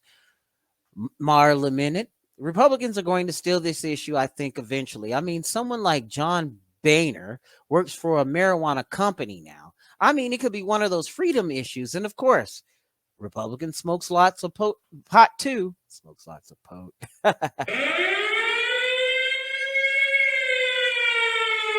Let's go poke some smart. And in July, there's Senators Booker, Warren, Sanders, and others urge Brandon to use his power and act on cannabis legislation, which he's not going to fucking do. August. Elon. Oh, Elon. We got more Elon news. But Elon weighed in on the impact of different classes of psychoactive drugs. The Tesla CEO was reacting to a graphic shared by one of his Twitter followers, which showed the results of a study conducted by NASA on the effect of various psychoactive substances on spiders. The study evaluated the web pattern formed by spiders when fed marijuana, LSD, speed, and caffeine. The results of the study published in 1995 showed that the ones given caffeine and LSD produced the most bizarre and incomplete patterns, especially on LSD. Shit, that'll make anybody produce the most bizarre and incomplete patterns. I mean, the spider probably did some Charlotte's Web type shit and probably made the inner mappings of someone's brain or some shit. I don't know. Much chimed in with his view that the effect produced by caffeine was the most concerning because that motherfucker was probably twacking the fuck out. In September, hey, this marijuana stock has outperformed Amazon, Google, Facebook, and Netflix, all the fucking FANG companies. Ah. No, it's very big fellow. Yay! Investors who believed in the potential of U.S. cannabis operator TerraSend some 5 years ago surely enjoyed their solid gains in 2022, and they're on the market. TerraSend is vertically integrated operations in Pennsylvania, New Jersey, Michigan, and California, in addition to licensed cultivation and processing activities in Maryland and licensed production in Canada. The company runs an award-winning chain of dispensary locations known as the Apothecarium, as well as Gage and Cookies retail stores. That's nice. October. Fetterman versus Oz. A medical professional weighs in on Fetterman's debate performance, and she's fuming. All right. 5 months after Lieutenant Governor John Fetterman's stroke, which nearly killed him, PA's Democratic nominee for the U.S. Senate, the results of which will shift the balance in said Senate, went toe-to-toe with multimillionaire TV host Dr. Oz in their first and only debate. As predicted, they disagreed over just about everything, including hot-button issues like abortion, the economy, cannabis, healthcare, crime, and a certain former Republican president who hovers over numerous midterm electoral campaigns. While all of the above was roundly discussed, analyzed, and picked over after the debate, most media reports led with commentary about Fetterman's halting speech, lingering effects from his stroke, and Fetterman's struggle to effectively communicate. Some even called Fetterman's auditory issues heartbreaking. Fetterman, by the way, addressed the issue right at the beginning. Let's also talk about the elephant in the room. I had a stroke, he said in his opening remarks. He'll never let me forget that. He was referring to various occasions when Oz mocked and goaded Fetterman for refusing to debate, which Fetterman said he'd do after he fully recovered his speech. What the fuck does that got to do with weed? Anyway, go to November. Snoop Dogg microwaves his blunts before smoking, and for good reason. Here's why. Snoop Dogg, our generation's king of all things weed, never ceases to surprise. His latest blunt smoking modus operandi involves putting a fully rolled joint into the microwave for 11 seconds, which says, help to trap the ingredients. Why, you might be wondering? Let's look at the science, which Snoop obviously did. You may have heard the word decarboxylation. Decarboxylation? Oh, okay. Which in organic chemistry speak means the removal of one or more carboxyl groups, a combination of two functional groups attached to a single carbon atom, from a molecule. In weed speak, this refers to the process of heating up cannabis to a specific temperature to activate the compounds in it. While it may sound like something to be done in a chemistry lab, or at least with a special decarb machine, which exists, by the way, you can also decarb your cannabis at home with the appliances in your kitchen, like the simple microwave. You know, I've been doing that shit for the past 30 years. No, 20 years. I'll say 25, something like that. Yeah. Oh, excuse me. Because I would roll up honey blunts. You know what I'm saying? I would roll up honey blunts. And I loved Optimos back then. Optimos were my favorite, because especially the green ones, because I would take out, the inner paper, which we had called the cancer paper, and we would just use the leaves, and I would put the leaves together with honey to make sure that they were, nice and stuck together. Yes, it's a sticky process, I know. And then I would put that bad boy on, after it's rolled, I put that on a plate, hit it in the microwave for about 15 seconds, like 10 to 15 seconds. And then I would put it in the freezer for a good 15 minutes. I know, sounds like a lot of work, but when it comes out, it burns very evenly. And hell, it even tastes good too. So he's not wrong. That's right. In December, paralyzed dad with multiple sclerosis replaces 75 pills a day with cannabis and gets back on his feet.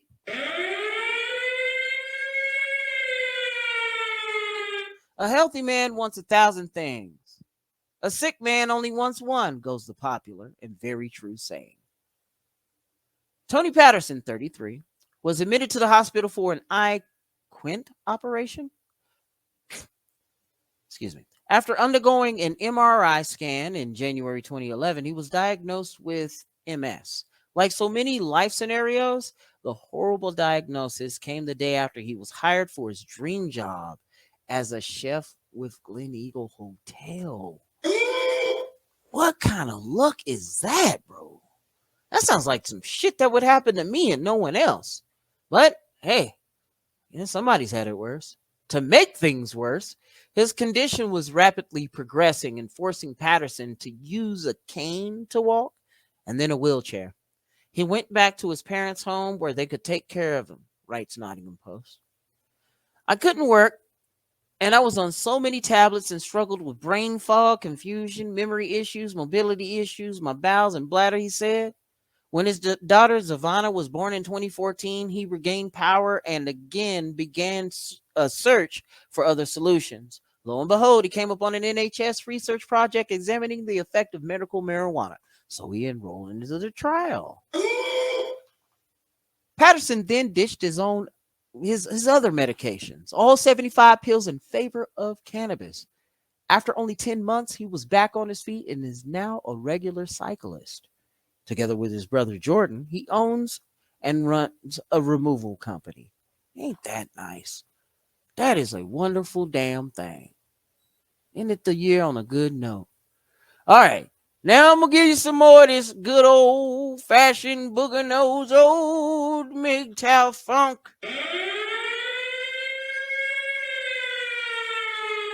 But before I do, I'm going to jump into the comments and see what's really going on. Comments, where are you? Where you do? MGTOW, Maddie, what's happening? All right. And he says, also keeps the population high and peaceful. All right. And then he goes on to say, maybe the Vietnam stories are right. Maybe the Vietnam stories were right. You never know.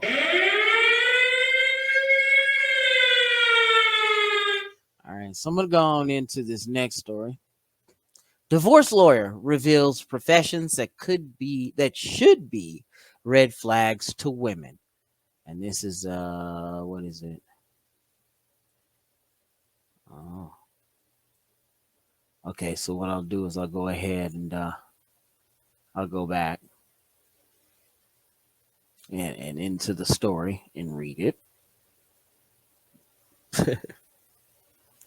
Hold on.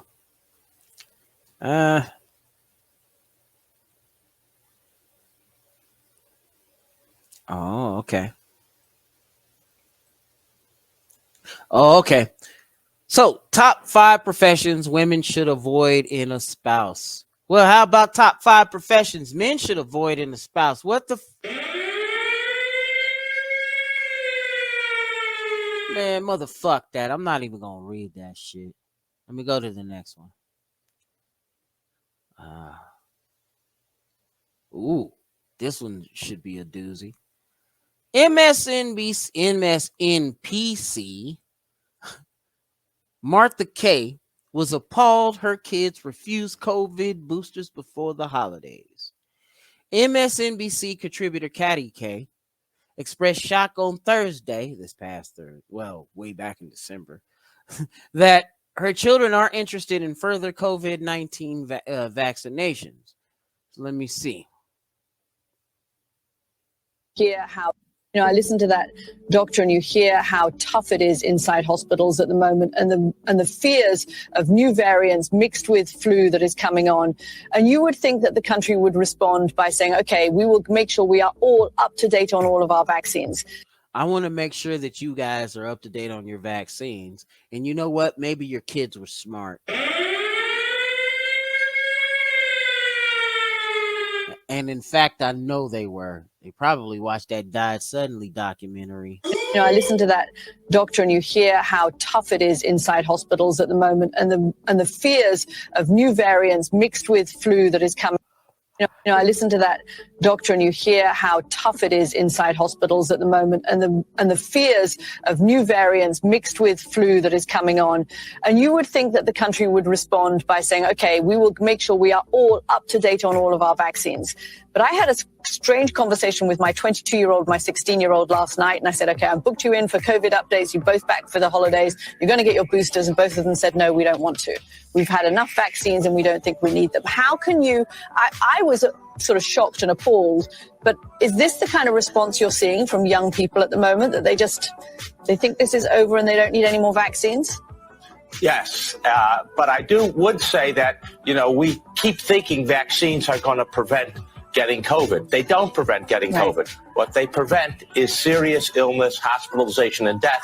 And young people think they don't even prevent that. And at least now you fucks are admitting that the shit don't work. And yeah, your children were smart, but here's the thing. They already took the jab, so I think it's kind of too late for them. Well, I hope it's not. You know what I'm saying? All right, so let me go to this next one. We're almost done, fellas. Home Depot co-founder says socialism killed motivation to work. Nobody gives a damn. And you're not wrong. So let me read on. The 93-year-old billionaire co-founder of Home Depot blames socialism for Americans lacking the motivation to work and warned the future of capitalism is in danger. Well, he's not wrong. Bernie Marcus, who along with Arthur Blank built Home Depot into a nationwide empire from just 2 stores founded in Atlanta in the 1970s, told Financial Times on Thursday. Nobody works. Just give it to me. Send me money. I don't want to work. I'm too lazy. I'm too fat. I'm too stupid, Marcus said. Nobody gives a damn. You're not wrong.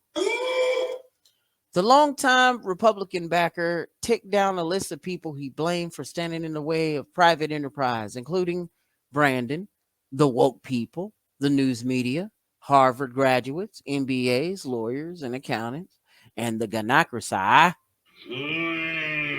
Can't forget that. And then he goes to say, I'm worried about capitalism, said Marcus, whose net worth is estimated by Bloomberg at $5.25 billion. Damn, that's a lot of moving money. Capitalism is the basis of Home Depot, and millions of people have earned this success and had success. You're not wrong. I'm talking manufacturers, vendors, and distributors and people that work for us who have been able to enrich themselves by the journey of Home Depot, he added. That's a success. That is why capitalism works. Excuse me. Marcus, who is 93, blasted Brandon as the worst president in the history of this country. And you were not wrong. You're not fucking wrong. You're right about that, bro. So let me see here.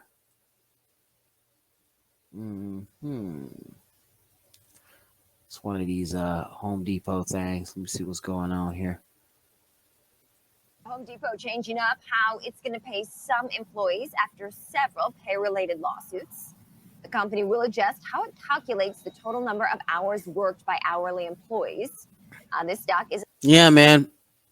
And if you are a company that's publicly trading and you have not raised your wages across the board to get ready for this inflation, you ain't doing it right, bruh. You're not doing it right. This inflation shit is not going to be over. Home Depot changing up how it's going to pay some employees after several pay-related lawsuits. The company will adjust how it calculates the total number of hours worked.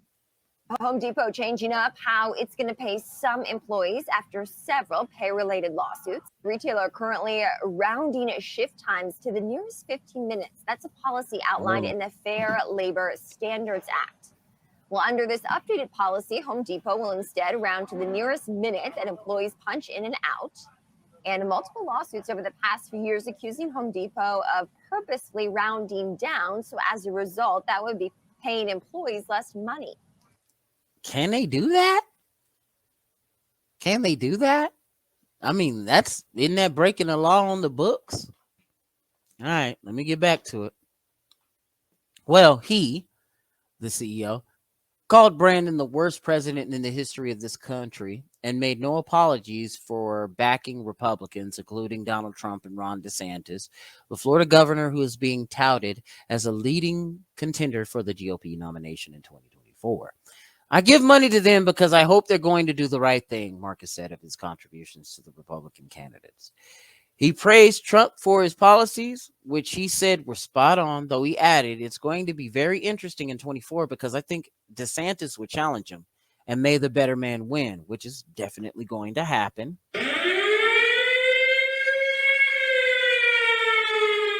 Marcus's vocal support for Trump prompted calls on social media to boycott Home Depot.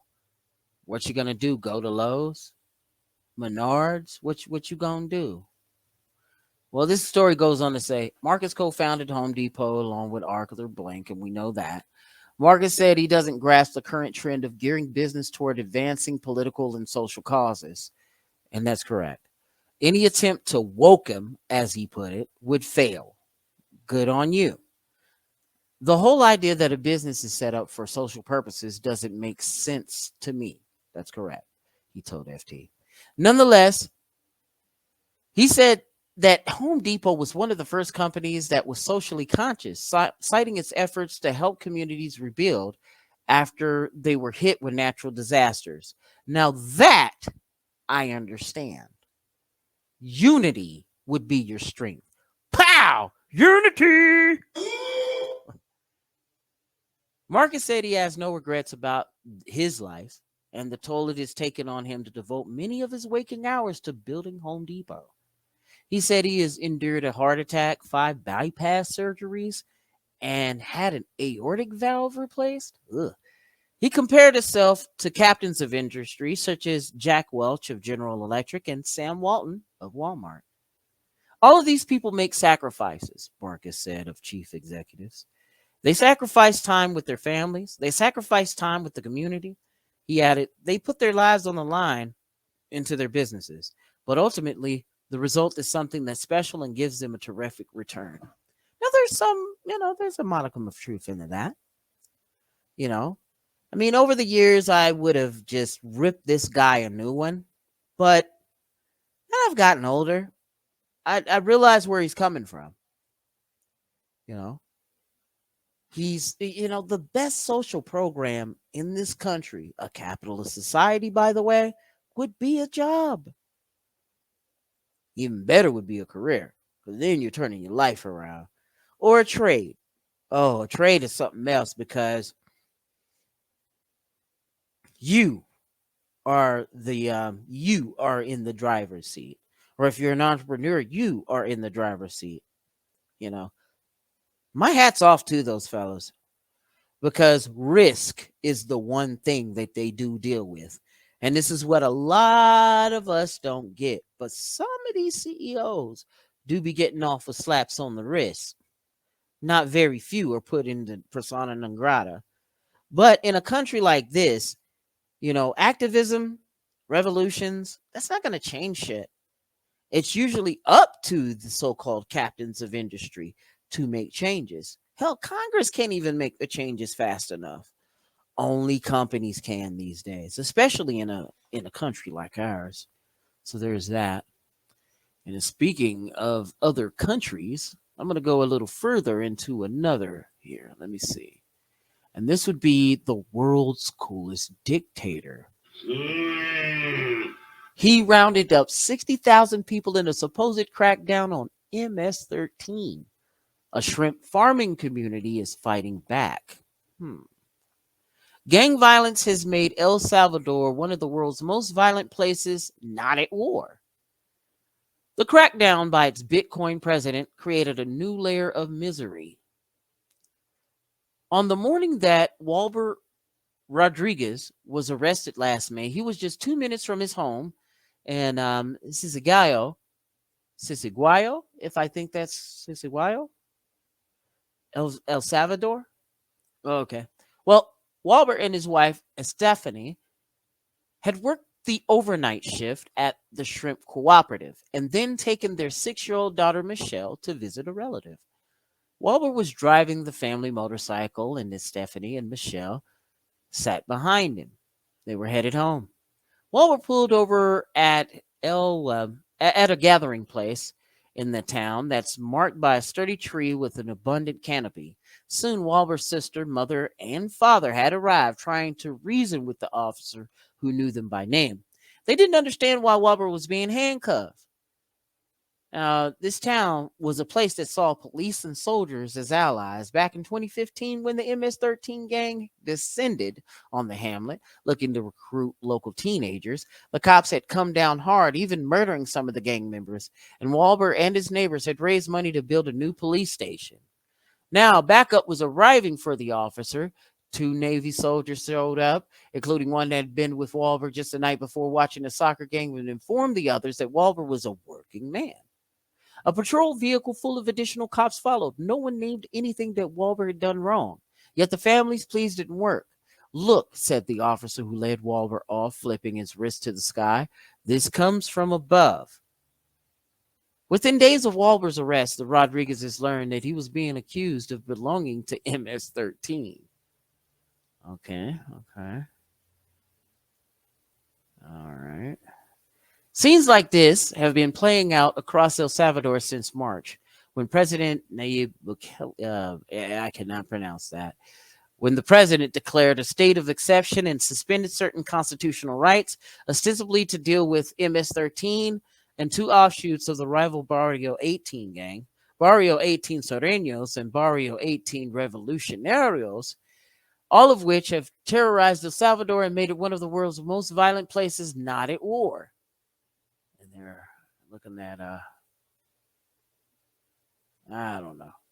The declaration was meant to be temporary, lasting 30 days, but the president's administration has renewed it 9 times. More than 60,000 people, mostly working-age men, have been arrested, while signs along roadways feature cinematic images of heavily armed police ridding the country of terrorists. Just as the commercial fishermen trawl their way through columns of water to maximize their catch, Salvadoran authorities have rounded people up indiscriminately with flimsy explanations. The world's coolest dictator. Even before authorities crushed in tens of thousands in the span of mere weeks, El Salvador's prisons were overcrowded and disease-ridden. It now tops the list of countries with the highest percentage of their populations behind bars, according to the World Prison Brief, a distinction that has been previously held by, guess who? Us!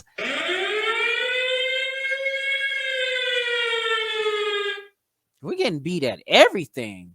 Even El Salvador is beating us in the prison population. What the? The supposed targets, MS-13 and Barrio 18, began in L.A. in the late 20th century and arrived in El Salvador by way of gang members deported from the U.S. In 2018, then President Donald Trump referenced MS-13 to say the U.S. had allowed animals to cross into the country and to justify draconian immigration policies. In El Salvador, the gangs have become one of the country's biggest employers, and they have cemented their power through backroom deals with elected leaders. That appears to have continued under the current president, a former executive at a family public relations firm who was elected president in 2019 and has fashioned himself in his ever-changing Twitter bio as the world's coolest dictator. Outside El Salvador, the president is best known for adopting Bitcoin as a national currency. Oh, shit. Shit gets real out there in El Salvador, man.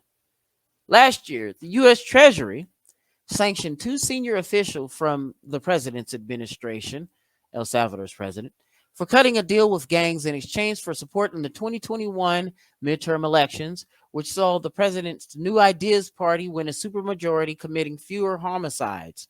What preceded the state of exception was a horrific weekend in which the gangs killed nearly 90 people.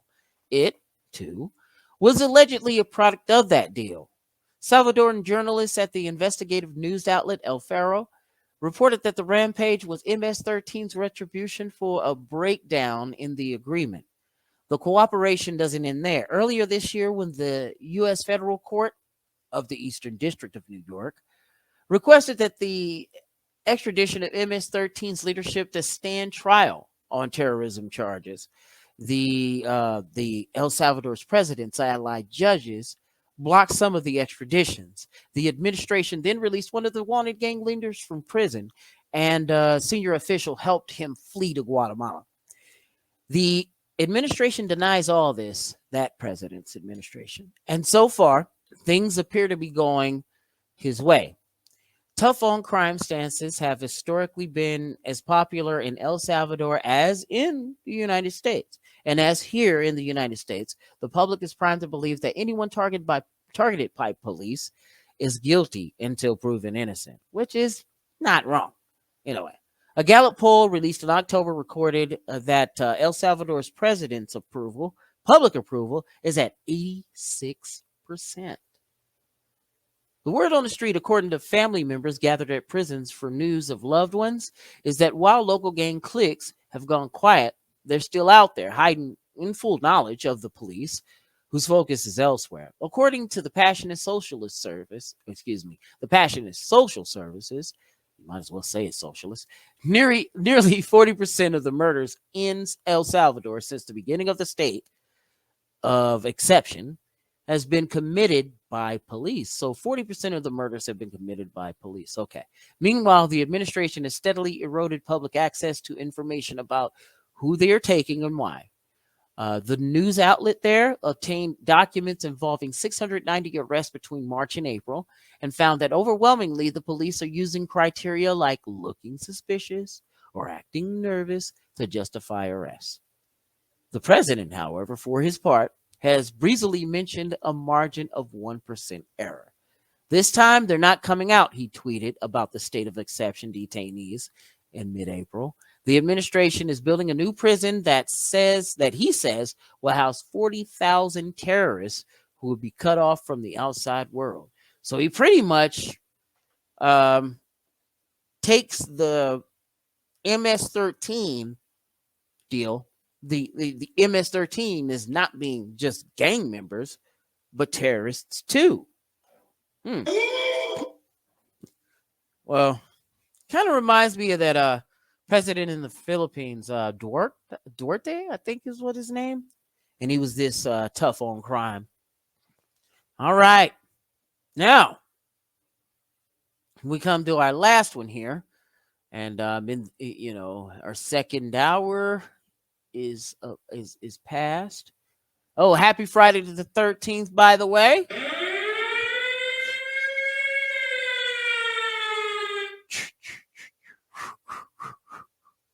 And here in a minute, I'm going to get you all out to things that make you go damn here in about a minute. So right now, as we speak, we are making that shit public.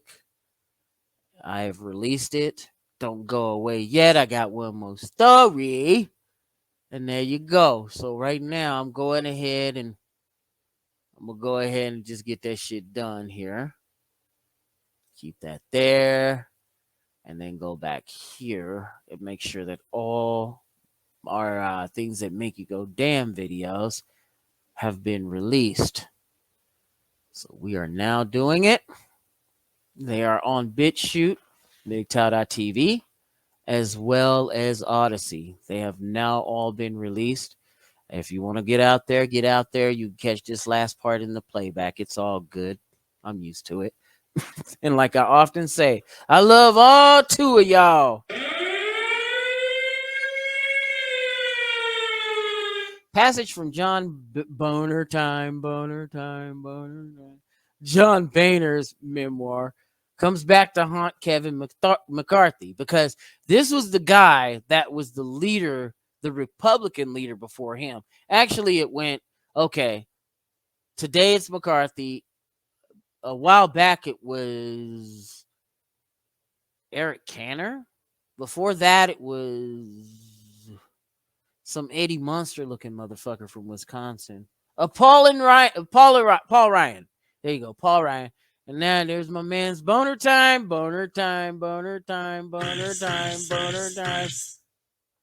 Okay. House Republican leader Kevin McCarthy on Tuesday lost a lot of votes in his bid to become House Speaker, but he already is. And his ability to successfully lead the GOP caucus is now in serious doubt. This is not, of course, the first time the rebellious Republicans have tossed one of their leaders overboard, as a party ousted former Representative John Boehner as House Speaker in 2015. Writing on Twitter, political reporter Heidi, I don't know how that last name is pronounced, highlighted a passage from his memoir, which was published in 2021, where he said he shed some light on what animates the hardline caucus of the contemporary Republican Party. What they're really interested in is chaos, wrote Boehner. They want to throw sand in the gears of hated federal government until it fails, and they finally prove that it's beyond saving. He's not wrong. Boehner also highlighted the role that Fox News and other right-wing media played in this role by essentially rewarding Republicans who work to sabotage any effort at governance. Every time they vote down a bill, they get another invitation to go on Fox News or talk radio, he explained. It's a narcissistic and dangerous feedback loop. Wait a minute. Didn't you used to do that shit, dude? Okay, boner time, whatever. Keep going. Currently serving Representative Dan Crenshaw made a similar observation on Fox News Tuesday morning, where he accused Republican rebels of being shameless publicity hounds who are only seeking attention. You know what? The Matt Gaetz and the Marjorie Taylor Greens, the Laura, the Boberts, you know, yeah. Laura Boebert, I think it is. Lori Boebert. Yeah. Boebert, Crenshaw. Well, not Crenshaw. Crenshaw is now being seen as a rhino. You know what I'm saying? And these ones that were rebelling against fucking, what's the name? McCarthy for being the speaker, you know, that's pretty much the Republican squad. That's the Republican squad. You know, just like AOC and Ayanna Presley and Rajiv Talib and what's that one chick name that married her brother? Ilhan Omar. There you go. You know, that's basically the Republican squad. Green, Gates, Boebert, and who else? That I don't know, that Byron Donalds. You know what? That would be some shit if they made him the fucking speaker. That would be kind of cool. I think y'all should give that shit a try. I don't know why y'all went with this Republican congressman from California none the fucking less. Are you serious? Well, it doesn't matter where he's from. I mean, so long as he gets the job done. Shut the fuck up, man. Yeah. So there you go. There was my articles, my man. I did put out some of them things, bruh. You know what I'm saying? Some of them things that make you go, damn! I psyche soap. And I'm gonna go ahead and give y'all the link to the doggone thing, so you know where the fuck it is, bruh. So you know what this is. This just got released today. It's hot off the presses, and it's the most egregious horror. The most egregious horror that you ever seen. I mean, it's some shit that you've never seen before. If I were to play you a snippet of it, I would get canceled right off the bat, bro. Like, yeah, I'd be gone out this motherfucker. So there goes the one on my alt. That there's what's that, bitch shoot? This one is on Odyssey. If you prefer to go to Odyssey to see it, this shit is crazy. I probably shouldn't even show you this, bro. I probably should have never shown you this shit. This shit has got the worst. I mean, in the 40th episode, oh man, yeah. The horror is at as high as I can possibly fucking put it. So yeah, I'm showing you what's up. It's all over, and I'm gonna put up the if you prefer it to be on MGTOW.tv, I'll put that up there as well. So yeah, get on over there and peruse if you'd like it. The worst, and I mean the most utmost gut-wrenching, lunch losing, vomit inducing episode I've ever made. Damn! Might make you say more than damn. It might make you say what the you know what I mean? Yeah. So yeah, for those that came through, a big shout to all of those that did, from Maddie to New to SCE, Saving Nation. Bob was up in here, Big shout to my man's chat. Big shout to all others that have helped out Psyche Soap along the way, whether it's my man's True Sherm or the hidden MGTOW. He might be doing this thing tonight. I don't know. I really hope he does.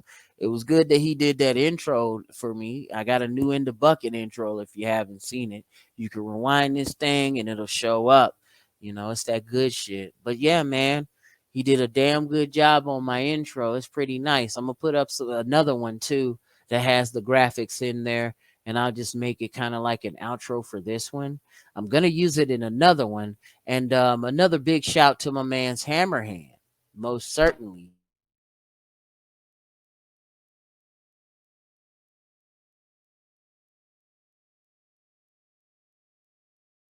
Yeah, that's Ghost Nation. Ghost Nation. Live by it, try by it. Ghost Nation. And a big up to Hammerhand, right? Okay. A big up to Angry Man. I saw that debate with him and Destiny. Destiny, bruh, he got whooped in his own game. Cause Destiny and them was they tried that same shit with TFM. And it didn't work out too good for the homie. But yeah. AM whooped him at his own game. Even though a lot of it, it got it out of the debate, realm and gotten into a discussion of some sorts, damn near a heated argument at times, but it is what it is. All right, what's up? What else is out here? Yeah. So yeah, I was just doing it. I'm gonna go ahead and make my move, but I'm not without putting up all of my links up for the new latest and extra explicit things that make you go damn! My Psyche Soap. And I'm gonna hop on up out of here. And I will be doing something next week. Be on the lookout. Be on the most certain look. Be on the lookout for the new ruminations, baby. The new ruminations is coming up. And so we got a topic, and this is for these hit and run trolls that want to talk shit about the soap. They keep fucking around with me, and they're gonna turn me into a damn beer. I mean, not a beer. I mean, I got a beer right here in my hand. I guess my beer's thinking about me, makes me want to drink it.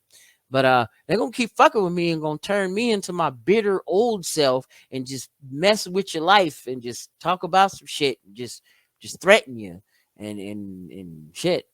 I don't know. So yeah, there's that. And yeah, I'll leave you with some weird ass shit though before we get out of here. Check this shit out.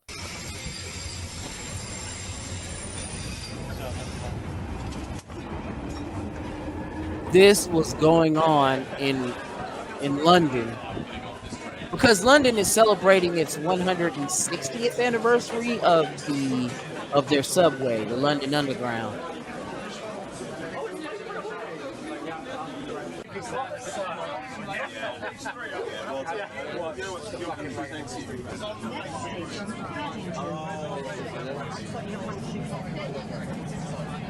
I feel relaxed. This is my type of environment, you know.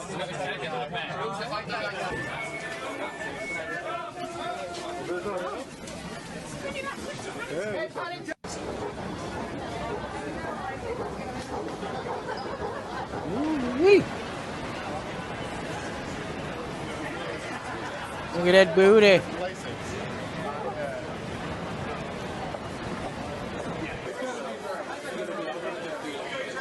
Trousers off night. Trousers off. Yeah.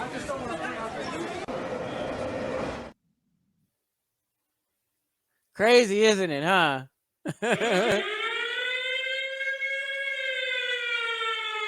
All right, fellas. My words are getting low. It's time to go. Peace.